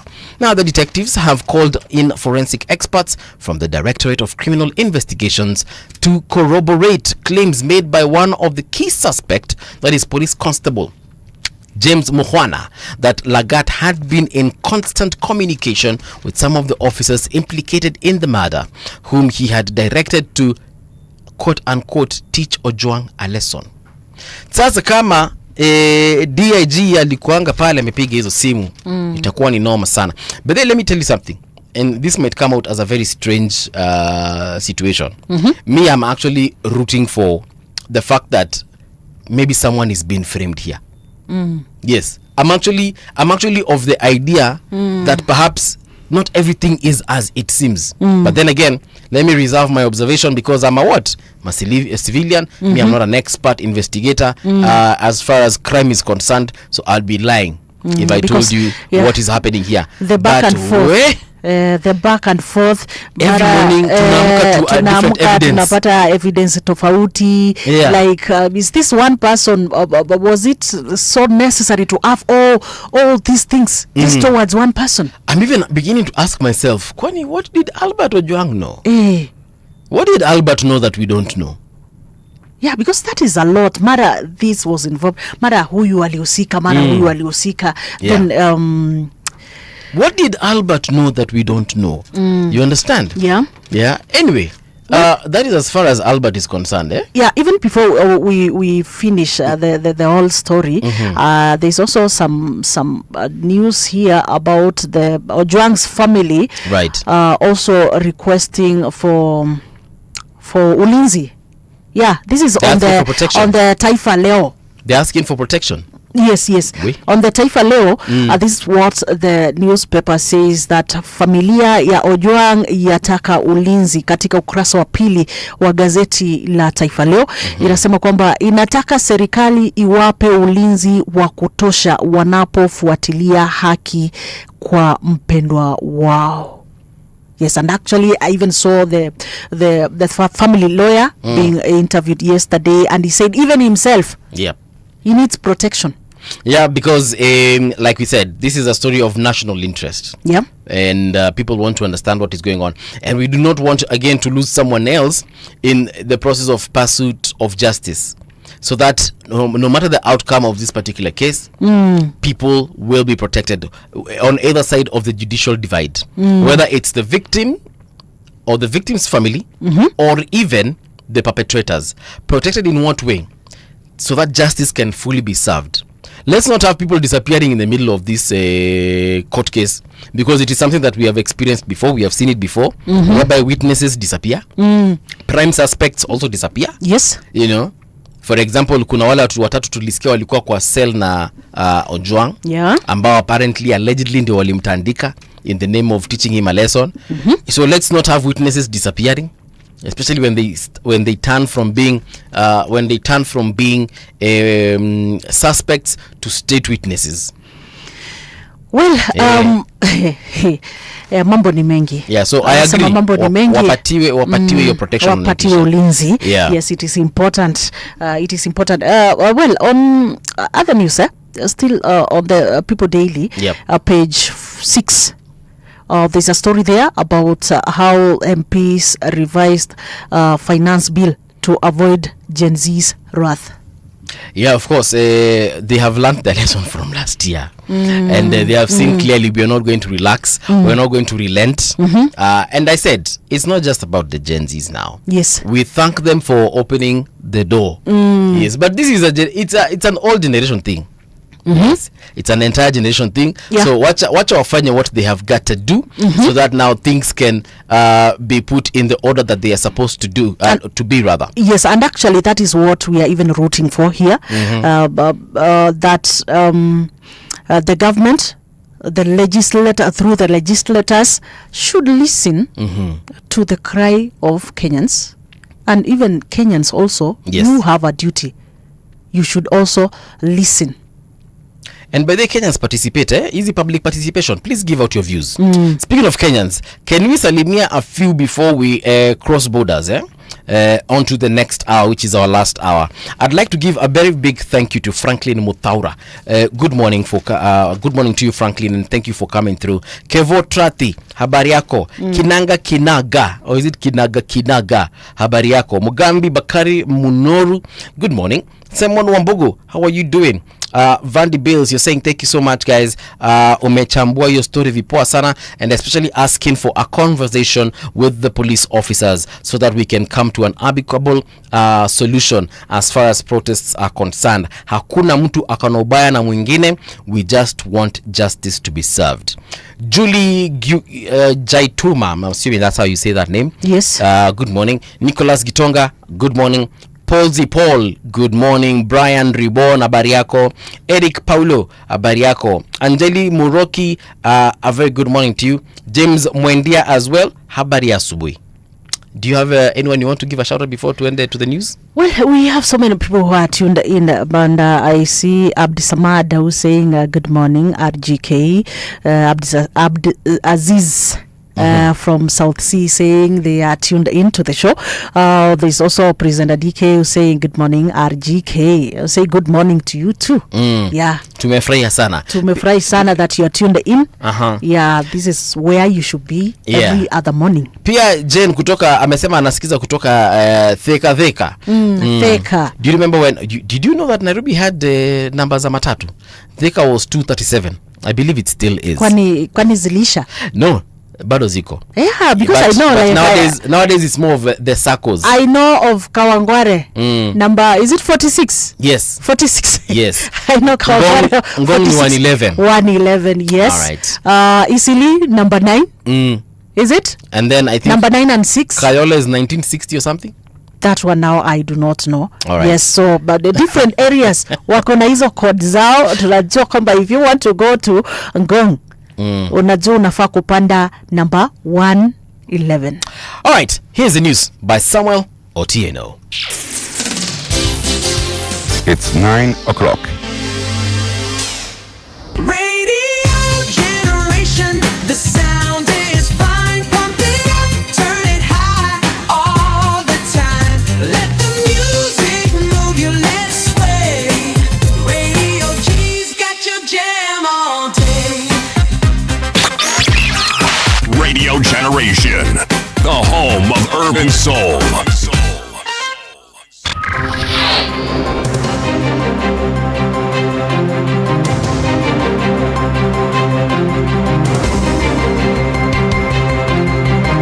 This is the Radio Generation News. Good morning, I'm Samuel Otieno. Protests demanding accountability over the death of Albert Ojwang on Tuesday turned chaotic in Nairobi. Many businesses in the CBD were looted, innocent people were mugged, and one man is in hospital after being shot by police. The shooting incident during the protests has sparked anger across the country.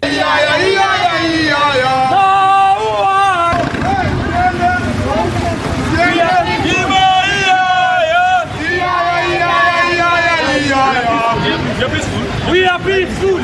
We are peaceful. We are peaceful. We are peaceful. We are peaceful. According to the National Police Service, the suspect, a police officer, has since been arrested.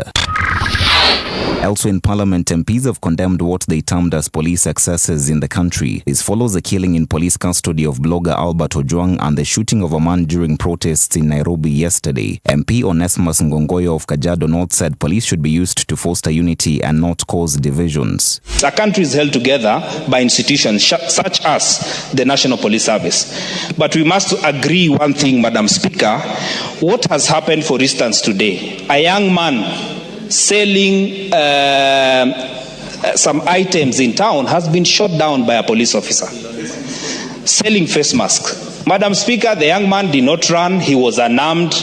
It's just worrying. And one of the roles that the National Police Service has to do is to bring our country together. And the greatest threat now we have is when an institution or leadership loses touch. Other MPs also condemned the shocking incident where a police officer was seen shooting a man at close range. To ensure that our police are upholding the highest standards, especially in discipline, it is just to also join my colleagues in actually condemning the fact that we had a young man shot today because he was telling us he was not armed, and we'd just like to urge our police, Honorable Speaker, to exercise restraint. A young man has been shot dead. It is very unfortunate. Meanwhile, the Health Director General Patrick Amoth said the injured man is in theatre being attended to by surgeons.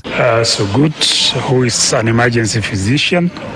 Patient was received here at around 4 o'clock. We still don't have his details in terms of his name, his age. He was promptly evaluated by the emergency team. The necessary first aid administered and the necessary tests conducted.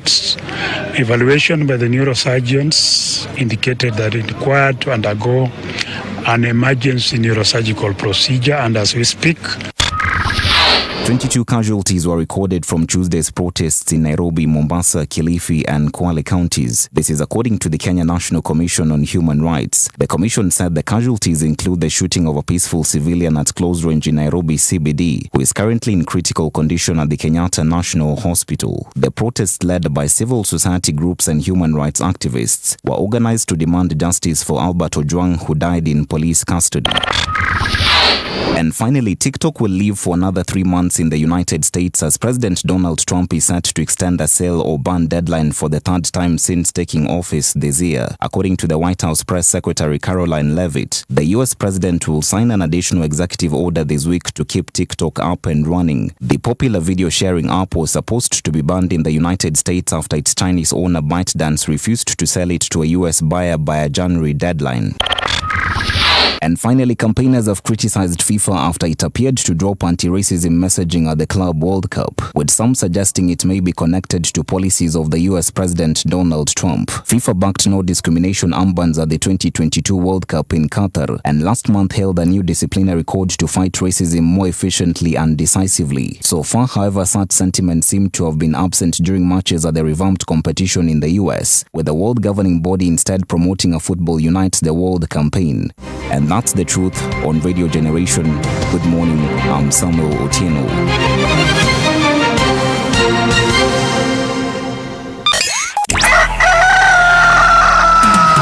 In the beginning, there was morning radio.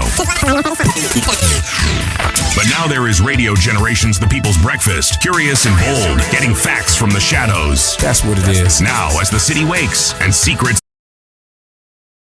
The People's Breakfast. Your morning, your voice, your journey. Good morning. Good morning, my neighbor. Welcome to the home of hard truths and bold insights. Radio Generation. Welcome back. It is now 6 minutes past 9 o'clock. A very good morning to you once again. If you're just joining us, welcome. My name is Mungala Mbuvi. Nairobi, it's 88.8. Mombasa, 90.7. And my name is Trisha Oyua. If you want to tune in all the way from Malindi, 92.1, Lamu, 92.6. If you're in Garissa, it is 89.5. And you can also follow us live on X, by the way, at Radio Generation Kenya. If you want to follow us live on Facebook, go there, find us at Radio Generation Kenya. Instagram, the same, at Radio Generation Kenya. And remember, on YouTube, by the way, at Radio Generation Kenya. That is where you will find us, and we are holding serious conversations here around politics also. And movie. Yes. Last week, there was a call by the Deputy President calling upon Kalonzo Musyoka to join the government. Yes, asking him to leave opposition. Yes, and come to the government. Now, I'm looking at a country where there is no opposition. Well, like I said yesterday, I think this is what I said yesterday, that was it on Monday? Anyway, the point is, I said that right now we have the government that we voted for. We have the opposition, Yes. of course, headed by several leaders. We have Rigathi Gachagua, Yes. former DP. We have former Vice President Kalonzo Musyoka, and many others that we can mention in there. Yep. New people have actually come up to check the government as well. For instance, we have former CJ David Maraga. Yes. We also have former CS Matiang'i, Dr. Matiang'i, and many others we can mention, right? Then I also mentioned that we have the people. Yeah, we have the people. Yes. The people are now checking both. We are checking the opposition, calling them out Yes. when we feel like they have let us down, Yeah. and also calling the We are also calling government, the government. telling them where we feel shortchanged. Yes. So even if Kalonzo today were to join government, the people are still here. Yeah. Yes, because both these, let me call them institutions, serve us. Yes. The opposition, by the Has way, its role. is serving Kenyans. Yes. The government is delivering services for Kenyans. Yeah. So whoever joins who, It even doesn't matter. even if today we woke up and we found Professor Kithure Kindiki Is in opposition. Sisi kama Wakenya bado tuko hapa. You understand? Yes. And if today we wake up, or rather tomorrow we wake up and we find Honorable Kalonzo Musyoka has joined government, bado sisi tuko hapa kama Wakenya. Let's not forget that ODM joined government, even if wanakataanga. Wanasema hatuko ndani. Wanakataanga. Hatuko ndani. Yes. But we know some of the prominent and key figures in ODM joined government. Kweli si ukweli? Yeah, we have seen. Are we not still here? We are still here. Yes. Well, by And now. we shall always call out things as they are. Yes. But now the biggest question now comes, Mbuvi. Yes. We would want to ask us, first of all, what is the role of opposition in any country? Yes. What is the role of opposition in any country? Keeping the government in check. In check. Yes. Well, They are the shadow government, for lack of a better word. And in places like the UK, they literally have shadow cabinets and shadow cabinet members, where if you have a minister of finance, the opposition provides a shadow cabinet minister of finance. If you have a minister of health, opposition also, yes, and so on we and will so be forth. checking matters to do with that Yes. department or docket. And whatever the minister of finance does, Yeah. huyu minister, shadow minister, lazima a confirm ndi akuja ambie the citizens of the UK that look, your minister has imposed ABC taxes and we either agree with them or disagree with them, and you as the people now decide that this is what you will go with or not. So actually, to answer your question earlier on about whether we have an opposition or not and what the role of the opposition is, wacha politicians wamenyane. Wa Kenya kazi yao ni kufanya nini? Decide who is wrong and who is right. Carry on. Well, for the longest time, by the way, we have known ODM to always True. be the opposition. Actually- By the, for the longest time since I was born mpaka hapo like nimepata tunajuanga tu ODM. Actually, if we are being honest, Yes. tumejua Raila. Tumejua Raila who is now the chairman of ODM. So tumeishi tukijuanga Raila is the opposition. Now, but for the past like few months, we saw A change. Prominent leaders in ODM joining what? Joining the government, and we saw the whole journey of Raila when he was trying to push for that AUC. A seat, and people were like, now Baba, when you go, what happens to us? What happens to the country? Like Kenyans feel that usually felt that Raila is the best person who can face the government. Yes.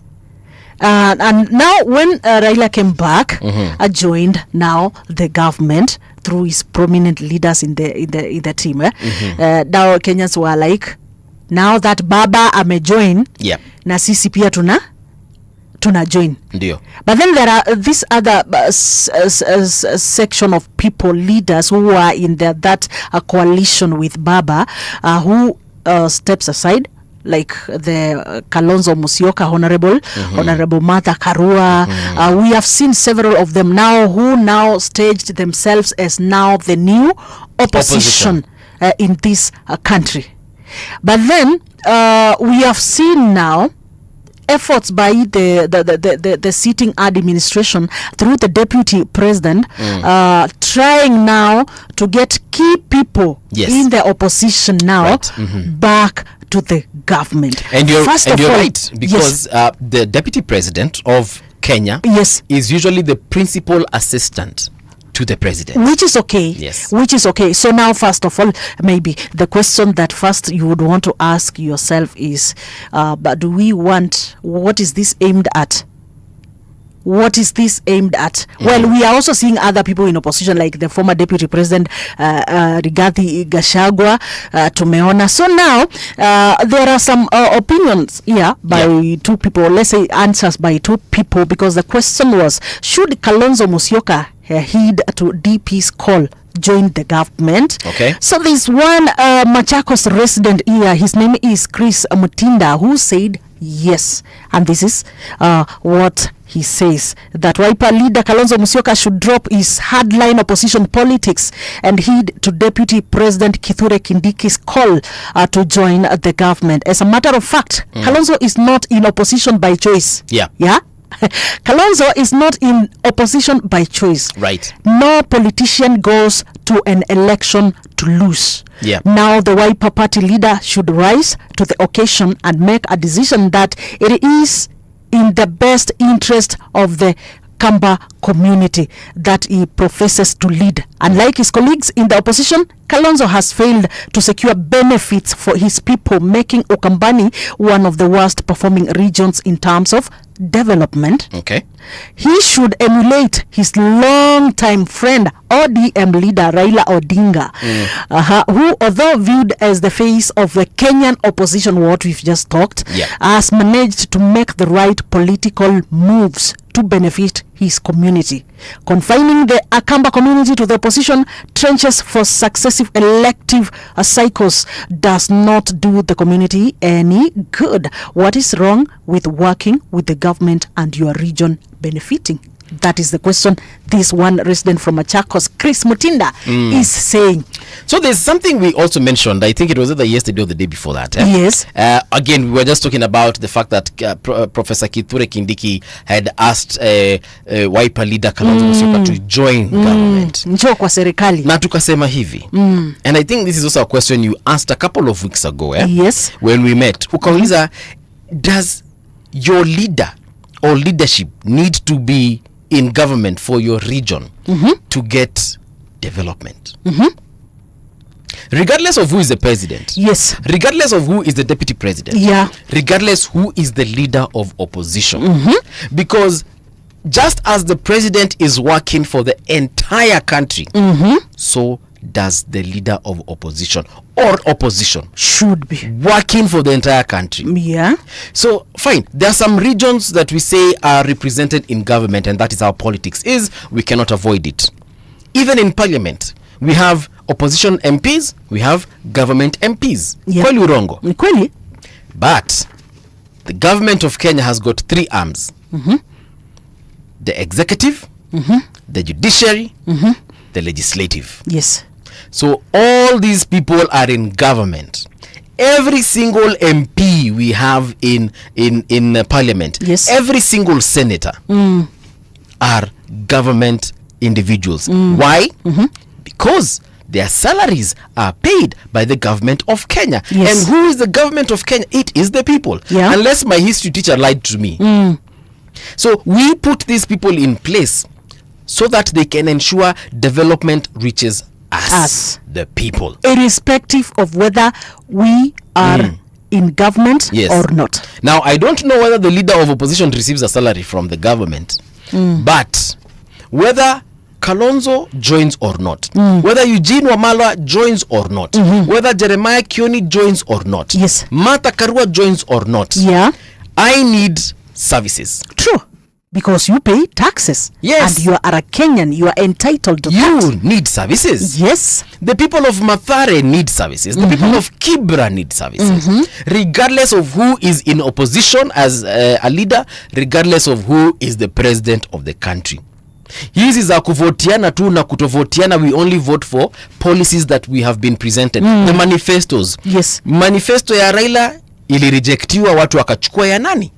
Wakachukua ya President Ruto. Yes. So now Ruto needs to serve the entire country. Yes. Policy ya Martha Karua na ya Raila ilikataliwa. People voted for policy ya Ruto na ya Gachagua. Watu wakakataa ya Wajakoya na ya Justin Wamae. Yes. Kweli urongo? Kweli? Watu walikataa ya I keep on forgetting this guy. Oh my goodness. Kigame.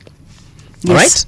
And we took the one that we took. We saw the manifestos of the president right now. So like they're the ones that work for us as Kenyans. Yeah, so majority of the MPs or maybe from Ukambani region, yes, let's agree they are in opposition in parliament. Yes. But does that mean that now watu wa Ukambani they don't deserve development? Does that mean that watu wa Nyanza don't deserve development? Does that mean that watu wa Kisii well, but don't deserve development? Let's say the truth. Let's now say the truth. Yeah.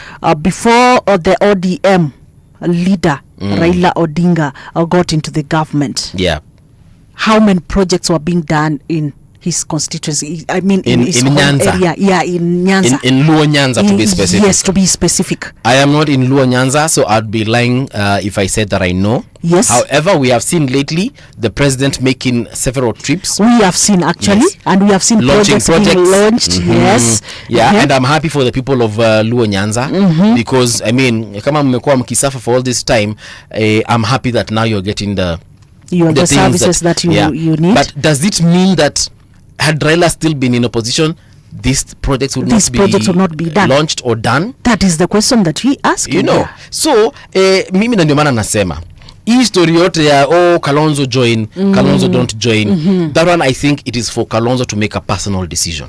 Yes, but he shouldn't do it for all the people of Ukambani. He shouldn't do it because now that is perpetuating that thing that we are against. Yes, it is perpetuating that thing that Kenyans are against. Yes. Mtuwetu syndrome. At our region is being sidelined because, or it is being marginalized because we didn't vote for this person. And so forth. I want to see development in Garissa and Isiolo and Marsabit and Mandera the same way we are seeing the same development in Luo Nyanza, yes, and in Kericho, Westland, Rift Valley, you know. yes. Yeah, so should Kalonzo, again the question they have asked is, should Kalonzo ditch opposition and join Nini? Listen, Mheshimiwa Kalonzo, ukitaka ingia gava. Well, before you give your advice to that leader, let's look at somebody else's views and on opinion. Okay. All right. And this is one Jerry Kahiga, who said no. She is the woman rep. She's a woman rep aspirant in Nyandarua County, aspirant for women representation.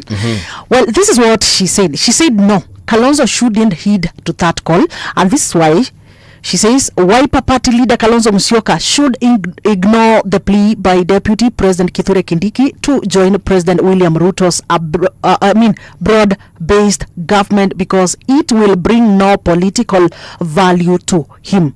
Indeed, no wise leader in the opposition should think of joining the current government because it is already crumbling.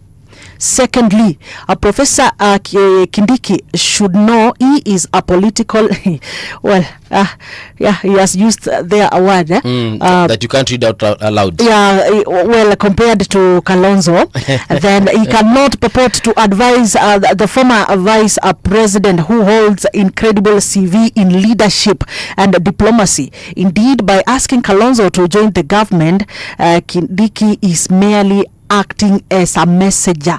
Kalonzo should ignore such calls and focus on building his political clout alongside like-minded leaders such as a former Deputy President Rigathi Gachagua. Very few leaders in Kenya can qualify to advise Kalonzo on matters of politics. Kindiki does not even come anywhere near such individuals. Kenyans should understand that the reason for Kalonzo's courting is purely to weaken Gachagua. I was actually heading there. in my analysis. Remember, me, I'm not a political pundit. Me, I'm a biotechnologist. Yes. And I am a journalist. Yes. But it doesn't mean that I don't have a voice in these matters. You see, there's a point whereby imesemekana that the government wants to weaken the opposition, weaken Gachagua, weaken their unity, wayumbe yumbe kidogo. Yes. And it is true. Because if they're able to pluck a key opposition figure such as Kalonzo, that means they have taken away a key voice. Yes. You see, where ukiona your enemies wanna plot against you and you seeing there are 5 of them, of course you will look at the strongest or some of the strongest, and you neutralize them. Uite the strongest, umwambie for example, kuja hapa kuna basha yako hapa, umwambie Jane, fanya hivi, wewe wacha kunitukana, wacha kuniattack. Actually kwa hiyo committee ya attack, nataka uondoke, na nitakupatia bahasha vile umesema, ama nitakupatia shamba, ama nataka ukaange tu umenyamaza. Don't say anything when they are talking about we tulia tu, tulia, don't say anything. Ama we njoo, we shall share power. Kuja na watu wako kadhaa, your aunties, your uncles, mtakaa hapa kwangu, mtakuwa mnaoga na maji moto, mtakuwa mnakula sausages asubuhi, mtakuwa mnakunywa maziwa, mnapaka siagi kwa mkate. Naona mali mnaketi saizi, mnateseka sana, umekauka, mna have kwenda kuchukua maji kwa mto. So that is what you do to your opponents, your enemies. You neutralize them. You must. You must throw some bait. So this is what Kithure Kindiki, in my opinion, is doing. Right? But I said I could be wrong. The other thing I think is also going on in that situation.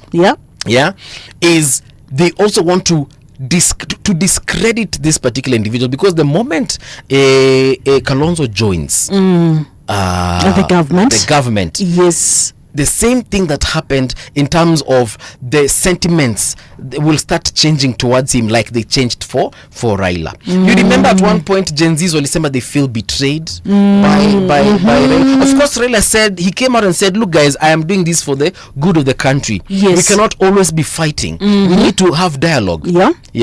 But it doesn't change the perception of people. Whether wewe unajua the roho safi unaweza kuwa unafanya hivyo because you're doing this for the betterment of the country, but the country is not seeing it. So if Kalonzo happens to join the government today, I can assure you, at your 2027, asingangane hata na kiti MCA, even Wiper party will have been discredited properly. Politically, irrelevant. In the eyes of the people. Let's not forget, I said there are how many people here? 3. Government, opposition, and the people. The people. And the people are ndio kusema. The moment he does that, whether he feels like he's doing it for the good of Ukambani, yeye ajue sasa kameisha. Let me ask you a question. Please do. Like as of today, if today Raila decides to ditch the government, right, na tunaelekea 2027, and he decides to go for the ballot, do you think he's gonna get votes like he would have gotten before ODM joined the government? I think it's a bit early to predict that kind of situation. However, if elections were to be held today and then he leaves government today, obviously he won't get as much votes as he had gotten the previous election. But if he were to leave government today, and this is my opinion, if you were to leave government today and then now start rebuilding his relationship with Kenyans, of which I feel it is possible, and I know it is possible. We are a forgiving people and we understand. Atueleze tu wase, this is what happened, and these are the decisions that I made, and it led me to this particular point, but now this is what I have decided and this is what I have seen. Nimewasikiza dadadada vinye tunambiangwa. Maybe, just maybe, he can have something significant come 2027. But as it is right now, and of course, politics is all about alignment. He needs to align with the right leaders, the right friends in politics, and mend fences where kidogo zilikuwa zimetoboka, mend bridges where zilikuwa zimebomoka. Maybe, just maybe, Kenyans would be willing to listen.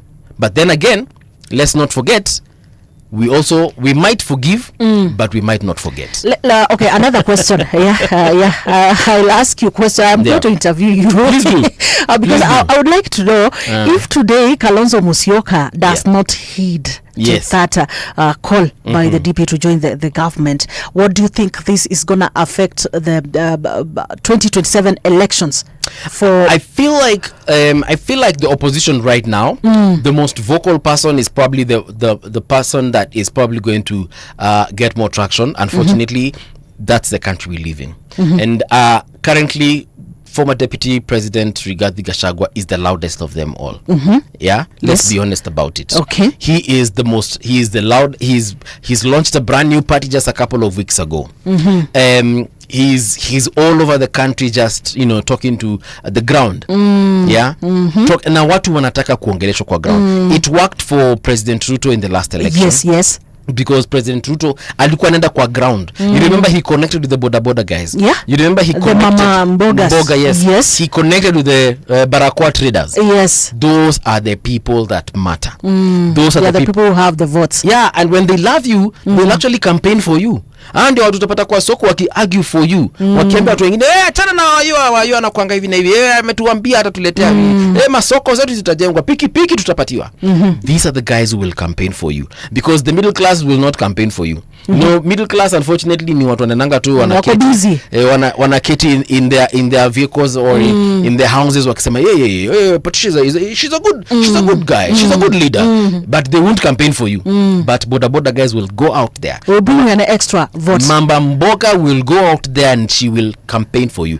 And currently former DP Rigathi Gachagua has learned that tactic, and he is doing it to the hata akitumia hiyo kitu ya sauti kwa ground. Huyo mtu akwanga fala. Yes. So currently he is probably the strongest contender for that position. And by the way, is known currently, we know him as someone who will always come up with phrases that will always keep him relevant. The latest being cousins, calling the my cousins, hi cousins. He has actually learned slogans work also. Yes, those slogans I know he's using, because look at him from the word go.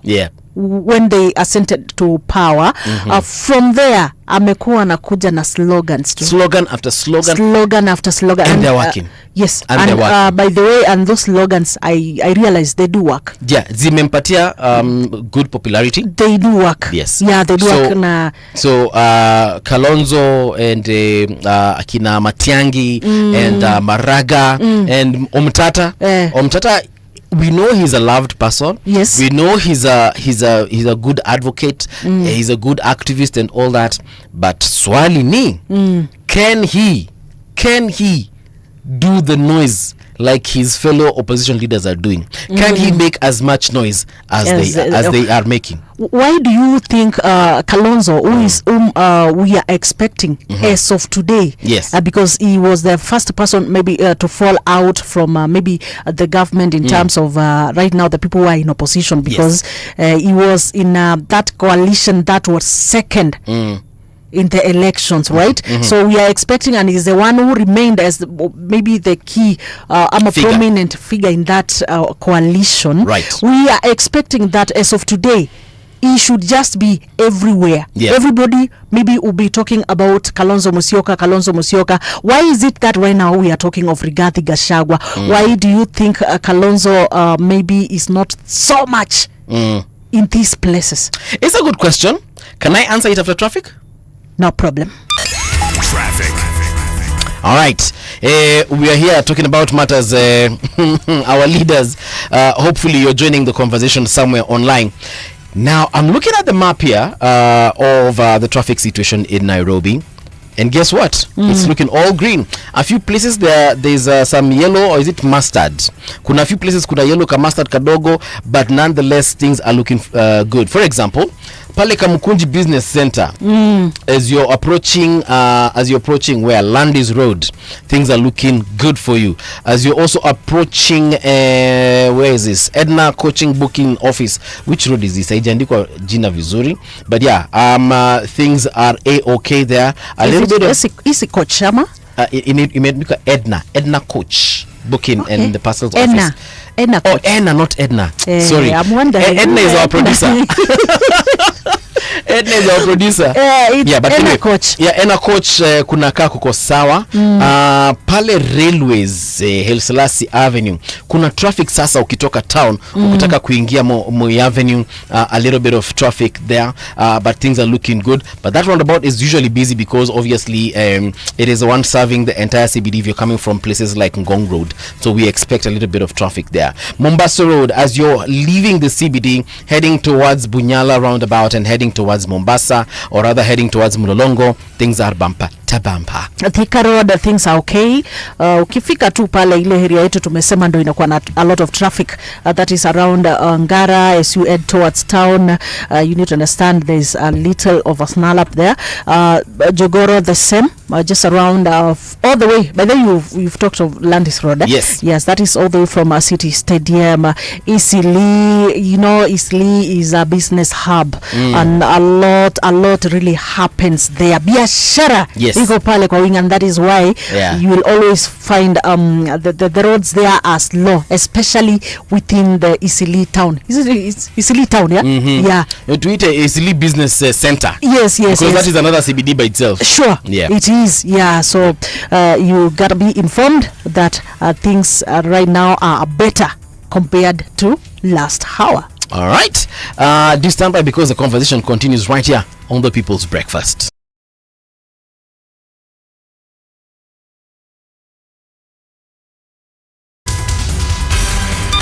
Traffic on Radio Generation. All right, and we are back. We were just talking about succession politics here. Opposition was left to the hands of a few people that we think, or rather Kenyans hopefully think will be capable of taking care of this particular situation as far as opposition politics are concerned. Yes. And you had asked me a question. Yeah. And I believe it is a good question. Why isn't Kalonzo and his team making as much noise as they should? Yes. Why is it that Gachagua ametokezea tu juzi na amewapita tu shwa? Well, number one, I think former Deputy President Rigathi Gachagua is very intentional. Very, intentional. Yes. He doesn't wait to react to issues. He is actually making things happen. He is making news happen, and this is from a personal perspective. Well, we have while we have seasoned leaders such as Eugene Wamalwa, we have other leaders such as Kalonzo Musyoka, Jeremiah Kioni, Yes. Matiang'i, Fred Daktari. We have former CJ Maraga and the many other leaders I'm forgetting. Martha Karua also, one of the prominent key figures as far as opposition is concerned. We like calling her the Iron Lady. Like, for example, she's been very quiet. Kazi yake ni kuenda Tanzania, which is okay, which is good, because we're keeping that regional cohesion, which I will be talking about that one in a few. She launched a party just the other day. Yeah, but are you saying that she's silent? You're asking why is she not as vocal, and I'm answering that question. Okay. We saw her in Uganda also during the trial of Dr. Kiza Besije. Yes.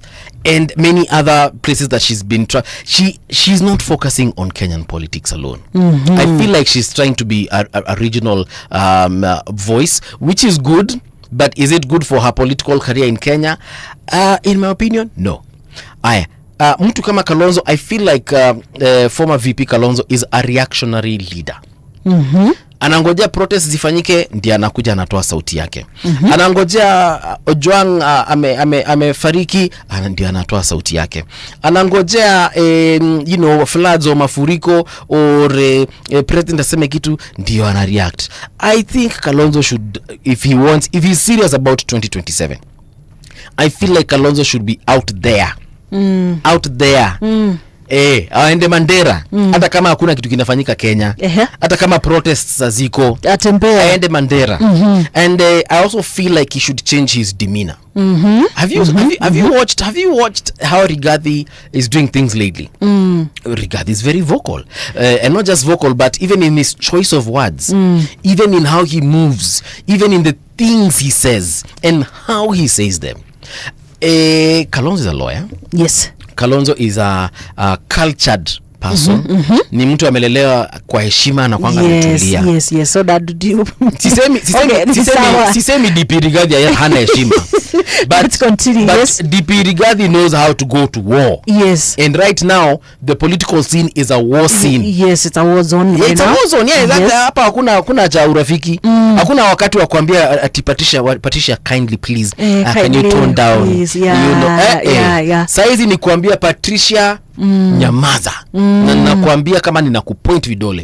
So politics is perception. Haitaki like politeness. how I would like you to look for Haitaki people. politeness. Yes. And then I also think Kalonzo and the team lack very strong lieutenants.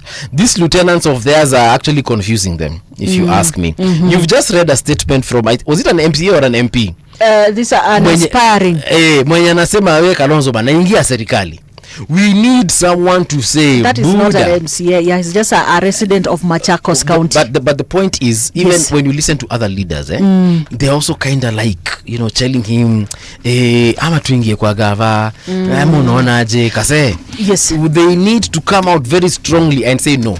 Tukae hapa kwa njaa, tukae hapa kwa baridi. Mpaka watu watusikize. Well, So I feel like that's what is yes. missing. Yeah.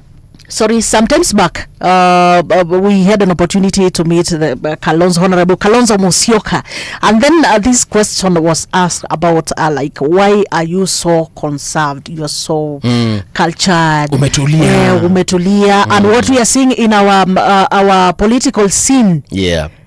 We do not see anybody of that liking. Yes. So Kalonzo said, this is what he said, that even the former president, late Kibaki, Right. was also still A relaxed was guy. cool, Calm and composed. Yeah, calm and composed. So he said that it's not a matter of the noises that you make around. It's a matter of maybe the choices, the policies, the manifestos that you have for the people. That is what matters. That was in 2002. And times have changed, bana. Yeah. That time you were dealing with Daniel Toroitich Arap Moi. Yes. That was back then. Right now, Mambo yamebadilika. you are dealing with people who are organizing goons Yes. in the CBD. You're dealing with Gen Zs who are demanding for answers. You're in the internet age where there's AI. You're dealing with an age where there is misinformation. Yes. Disinformation. A lot. Fake news. Yes. So right now, you cannot act the way you were acting in 2002. So cool. Yeah, so cultured. You know, Eh. this has reminded me Yeah. of my experience, by the way, when I was vying for the position of finance secretary in a certain university around. Hii university utakangi kutaja. Sasa, I want to tell you that my opponent, Yeah. during that Kamukunji day, before elections, there's usually a Kamukunji day. Right. So now when we were coming for the Kamukunji, I'm with my team. I'm the so-called, like, I was so cultured. Like, mi ndo ule msee nilikuwa kama Honorable Kalonzo Musyoka. Yes. Yeah, so mimi nakuja kwa election, like, I have the support of the church people. I have the support. Now my colleague, my opponent. Yes. Sasa alikuwa na hao wengine. The goons. I want to tell you, she showed me dust. Right. During that day, because actually it even changed. It changed even my that trust that I had, that courage that I had, Yep. that I'm going to win these elections. Ukaona hapa sasa imeenda. Yes, Yeah. ilinitetemesha because And like, that is whatever they intimidation. did, Yep. yeah, they like, yeah, they did that. So I was like, huh? Yeah. I was like, now, like, they were the ones who started. Yes. So they did a lot of things before my own eyes and before Politics. my team, until when I was going to the podium, Yeah. my team feared. I went to the podium with a few of them holding my banner behind me, and I was like, I feel like disappearing. Yes. You see?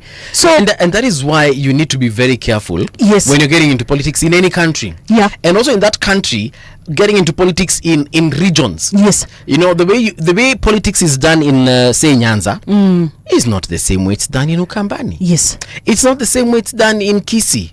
And it's definitely not the same way it's done in a place like Mandera. You get me? People, the cultures are very different. Okay. Yeah, because there are some places where you don't even have an opposition contender or contest. What are they called? You can be elected unopposed. Maneno kidogo yananitoroka.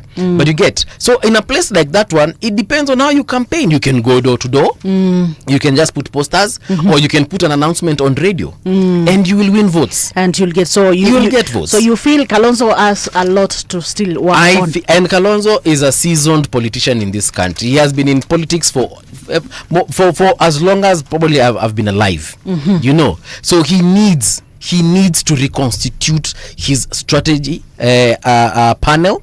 Yes. And also this goes the same to Okiya Omtata. Okiya Omtata is lovable. Yes. Okiya Omtata is cuddly. Kenyans don't want a teddy bear. Kenyans don't want something they can cuddle. Kenyans want something they can talk to and talk at, and sometimes once in a while insult. So if you're the cool, calm and composed and meek and timid, unakuta ni aje say naomba munipe kura zenu, atawafanyia hivi na hivi, nipata hichi kitu. Wakenya watakuangalia zile za look at this madman. But Kenyans want someone akisimama kwa pickup ama kwa inaitwa nini, kwa Land Cruiser huko. First of all, wanataka kukuona la Land Cruiser. Niliona juzi Okiya Omtata, the senator, ame have accident. He was driving a Nissan Wing Road, if I'm not wrong. I'm not saying that he should drive a Range Rover. But my friend, kuna watu ukienda kuongelesha, ukienda na hiyo Nissan Wing Road yako, you might as well just talk to the wall. So just back to Kalonzo, please, mheshimiwa, I know you're listening. Yes, and we shall invite you here one of these fine days once we get your telephone number. We shall invite you here, and we want you, maybe there's a strategy that we are not aware of as far as 2027 is concerned. And also Kenya ni country ingine ya watu kutorokana usiku. I will not be shocked come 2027, and this is just a conversation that I'm pulling out of my, of my back. If we see a big shuffle, because we have seen it before, I wouldn't be shocked if Martha Karua, for example, joined government. I wouldn't be shocked if Eugene Wamalwa joined government. I wouldn't be shocked if CS Matiang'i, former CS rather, Dr. Matiang'i, joins government. Because Kenya ni country inakuanga tu full of surprises 24/7. I hope I've answered your question. Yeah, you questions. have. There were a couple of them, and of course you've. That is fair enough. Yeah, that's fair enough. Well, there's another story that we had said that we'll tell people about the East Africa region, the East Africa community, and the cohesion. Maybe you can just read the excerpt from the newspaper before. This is an opinion by Bravius Kayonza, who is an economist and a Tanzania government advisor. And he says that Tanzania owes Kenya zero apologies over deportations. Okay. Yeah. Tanzania owes Kenya zero apologies over deportations. You remember, this is the issue of deportations of Kenyans from Tanzania was a story that, by the way, went for like a month. Yeah, that was when Boniface Mwangi, Martha Karua, Lynn Ngugi, former CJ Mutunga, and many others, or rather a couple of others, were deported from the country of Tanzania. Look, this is the honest truth, and I want people to understand this thing. To be honest, Tanzania doesn't owe Kenya an apology. Yes? And also Kenya doesn't owe Tanzania an apology for the likes of Martha Karua and Boniface Mwangi going there. And this is my personal reason, even before you read that one. Yes. The reason I would say this is because of one thing. We are one people. And we have the right as a community, an East African community, to go to Tanzania, to go to Uganda. Why am I saying this? We have relatives in those countries. For instance, kuna Wajaluo wa Uganda. I'm sure you know that. Kuna Wakikuyu wa Tanzania. Sindio? Yes. Kuna Mijikenda wako in both Kenya and Tanzania. Yes. Kweli urongo. Kuna watu ambao we are, for example, former Vice President Mudi Awori, I think his brother is an MP in Uganda. So we are one people. And we will not, I don't think we need to apologize to each other for visiting each other and also for checking each other. If I see my brothers, cause pia Tanzania kuna Wakamba. Mimi nikiona Wakamba wenzangu wanaumia Tanzania, and I feel like I need to speak on behalf of my brothers and sisters. Imagine I should have the freedom to, and I should do it unapologetically. Sindio? Yeah. So what Tanzania was doing was protecting their sovereignty, which is very much within their rights. Yes. And what Kenya also does when we do whatever we do is protect our sovereignty, which is very, very much within our rights. It's provided for. Yeah.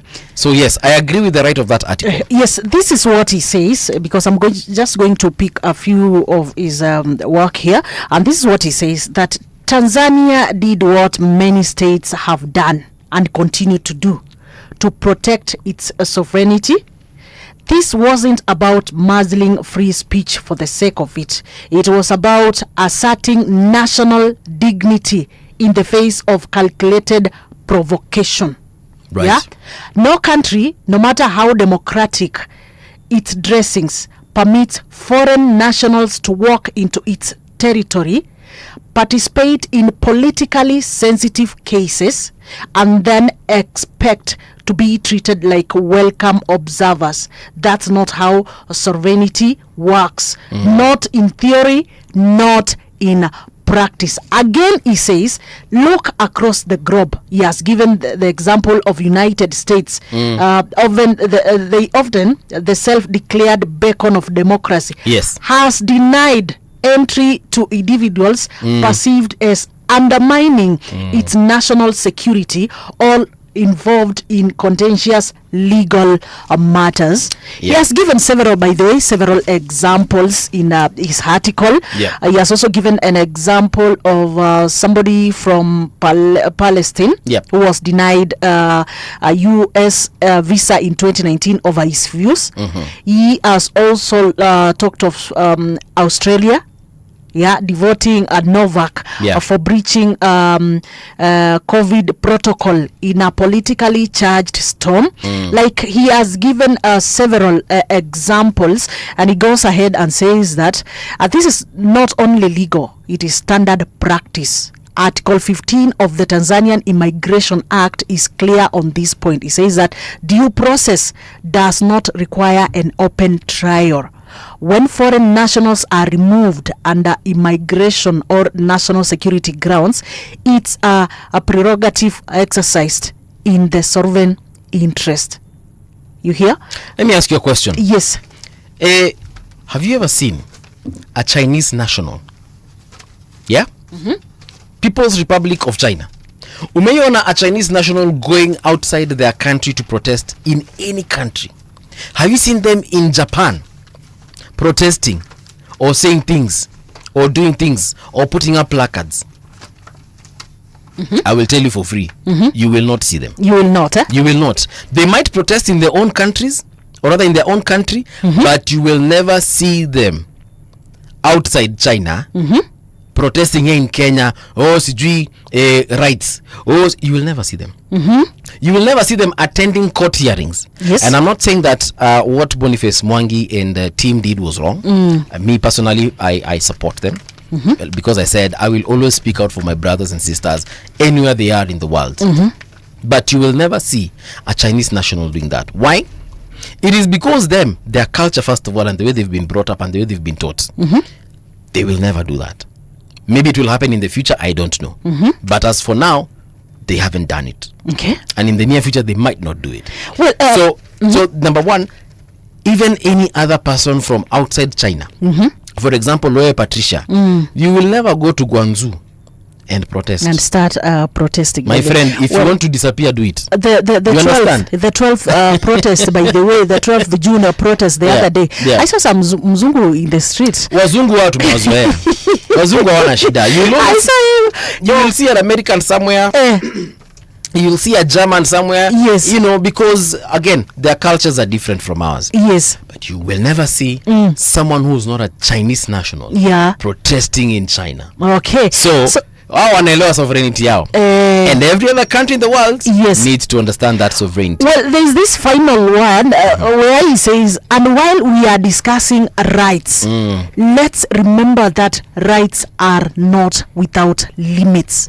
International human rights instruments, Yes. such as the International Covenant Yeah. on Civil and Political Rights, recognize that states can restrict certain freedoms Yes. in the interest of national security, public order, or the rights of others. Yes. So even by international standards, Tanzania acted within the bounds of law. The emotional response from our Kenyan brothers and sisters, however, is what was well intentioned, seems to ignore the legal grounding. And this finally, he said that the other day, he just quoted that the Kenyan government shut down TV stations and defied court orders. Yeah. Yet no Kenyan intellectual was calling it a tin pot dictatorship. So that's where we're going to leave it, and agree to disagree, or disagree to agree that at the end of the day, if you're going to leave your country Kenya, yes, kama huku pia unatritiwa venye unatritiwa, wewe jua pia huko nje utapatikana kando. But I think now the issue, well, we might say that is Tanzania. They have their laws, they have their constitution, and but the problem is how these Kenyans maybe were treated, and especially the like of Boniface Mwangi. Yeah, of course, we don't agree with the torture. Yeah, we do not agree. We are not going to support. Yes, you may be not having any apologies over the deportations, but you should have apologies on the torture of Kenyans. All right.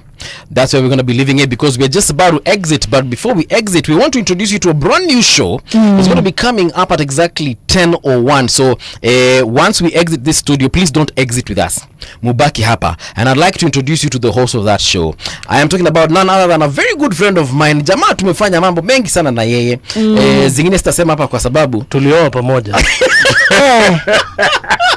You guys, you did not like. What do you mean? You married? We married on from the same family? No, in the same season. Oh, in the same season. Baby making season. Okay, you are age mates. I tend to believe maybe your firstborns are age mates. Yes. Right? Yes, they are. Okay. Ladies and gentlemen, that is the amazing voice of one Brian Odur. Brian. Yeah. Good morning, sir. Good morning, guys. How are you doing? I'm very well. I had the conversation in the morning. You guys, we need to tell these cops to stop killing us.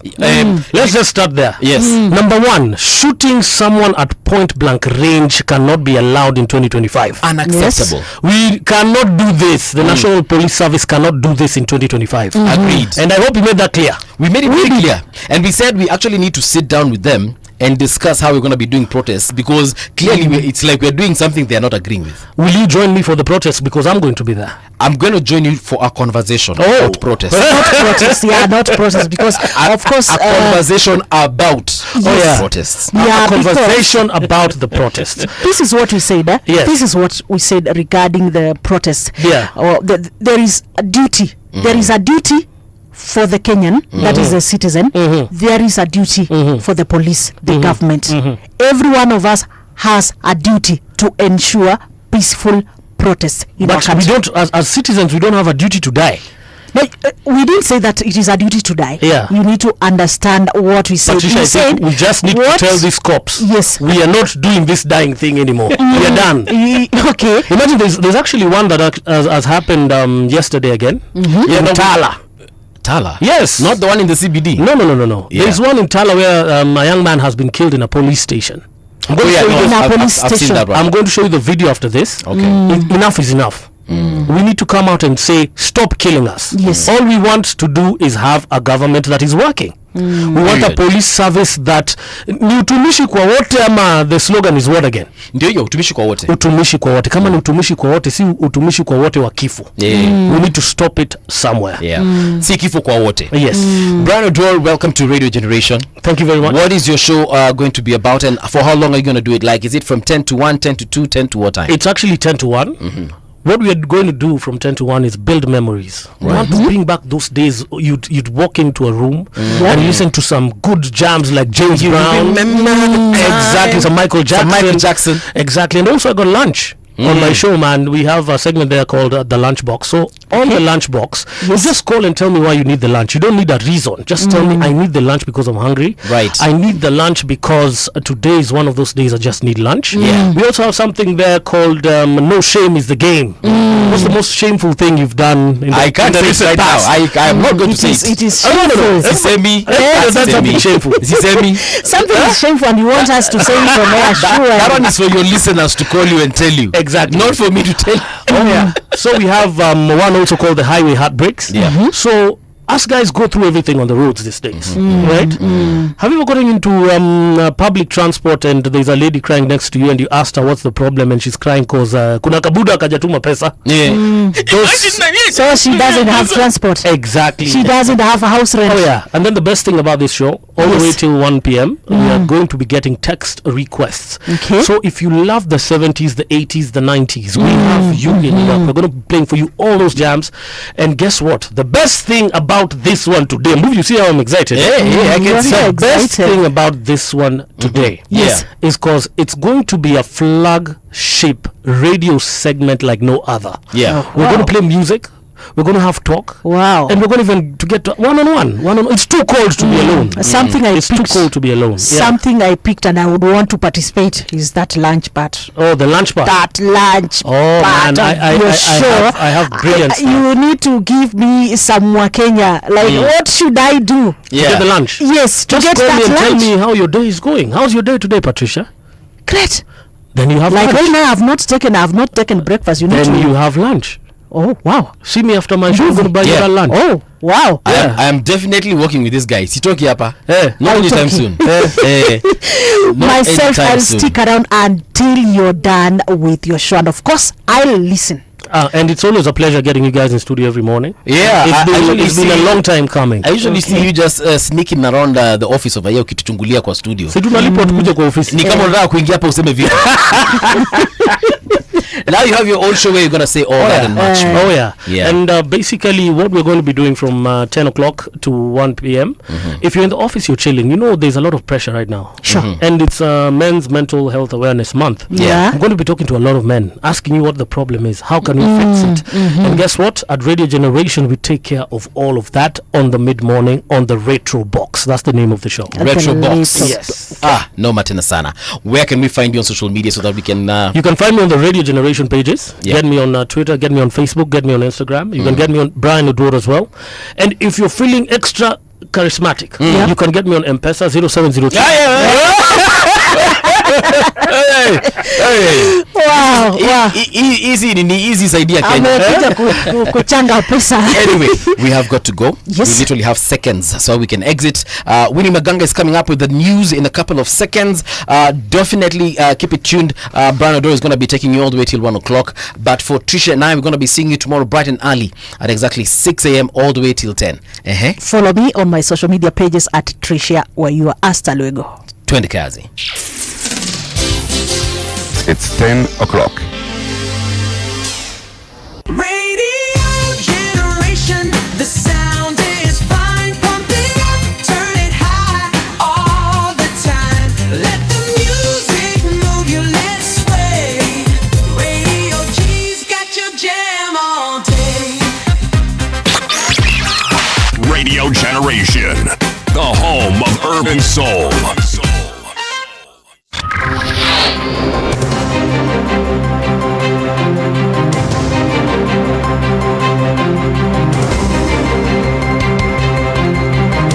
This is the Radio Generation News. Good morning, I'm Winnie Maganga. Counties are sinking deeper into debt as the National Treasury failed for a second year in a row to disburse billions in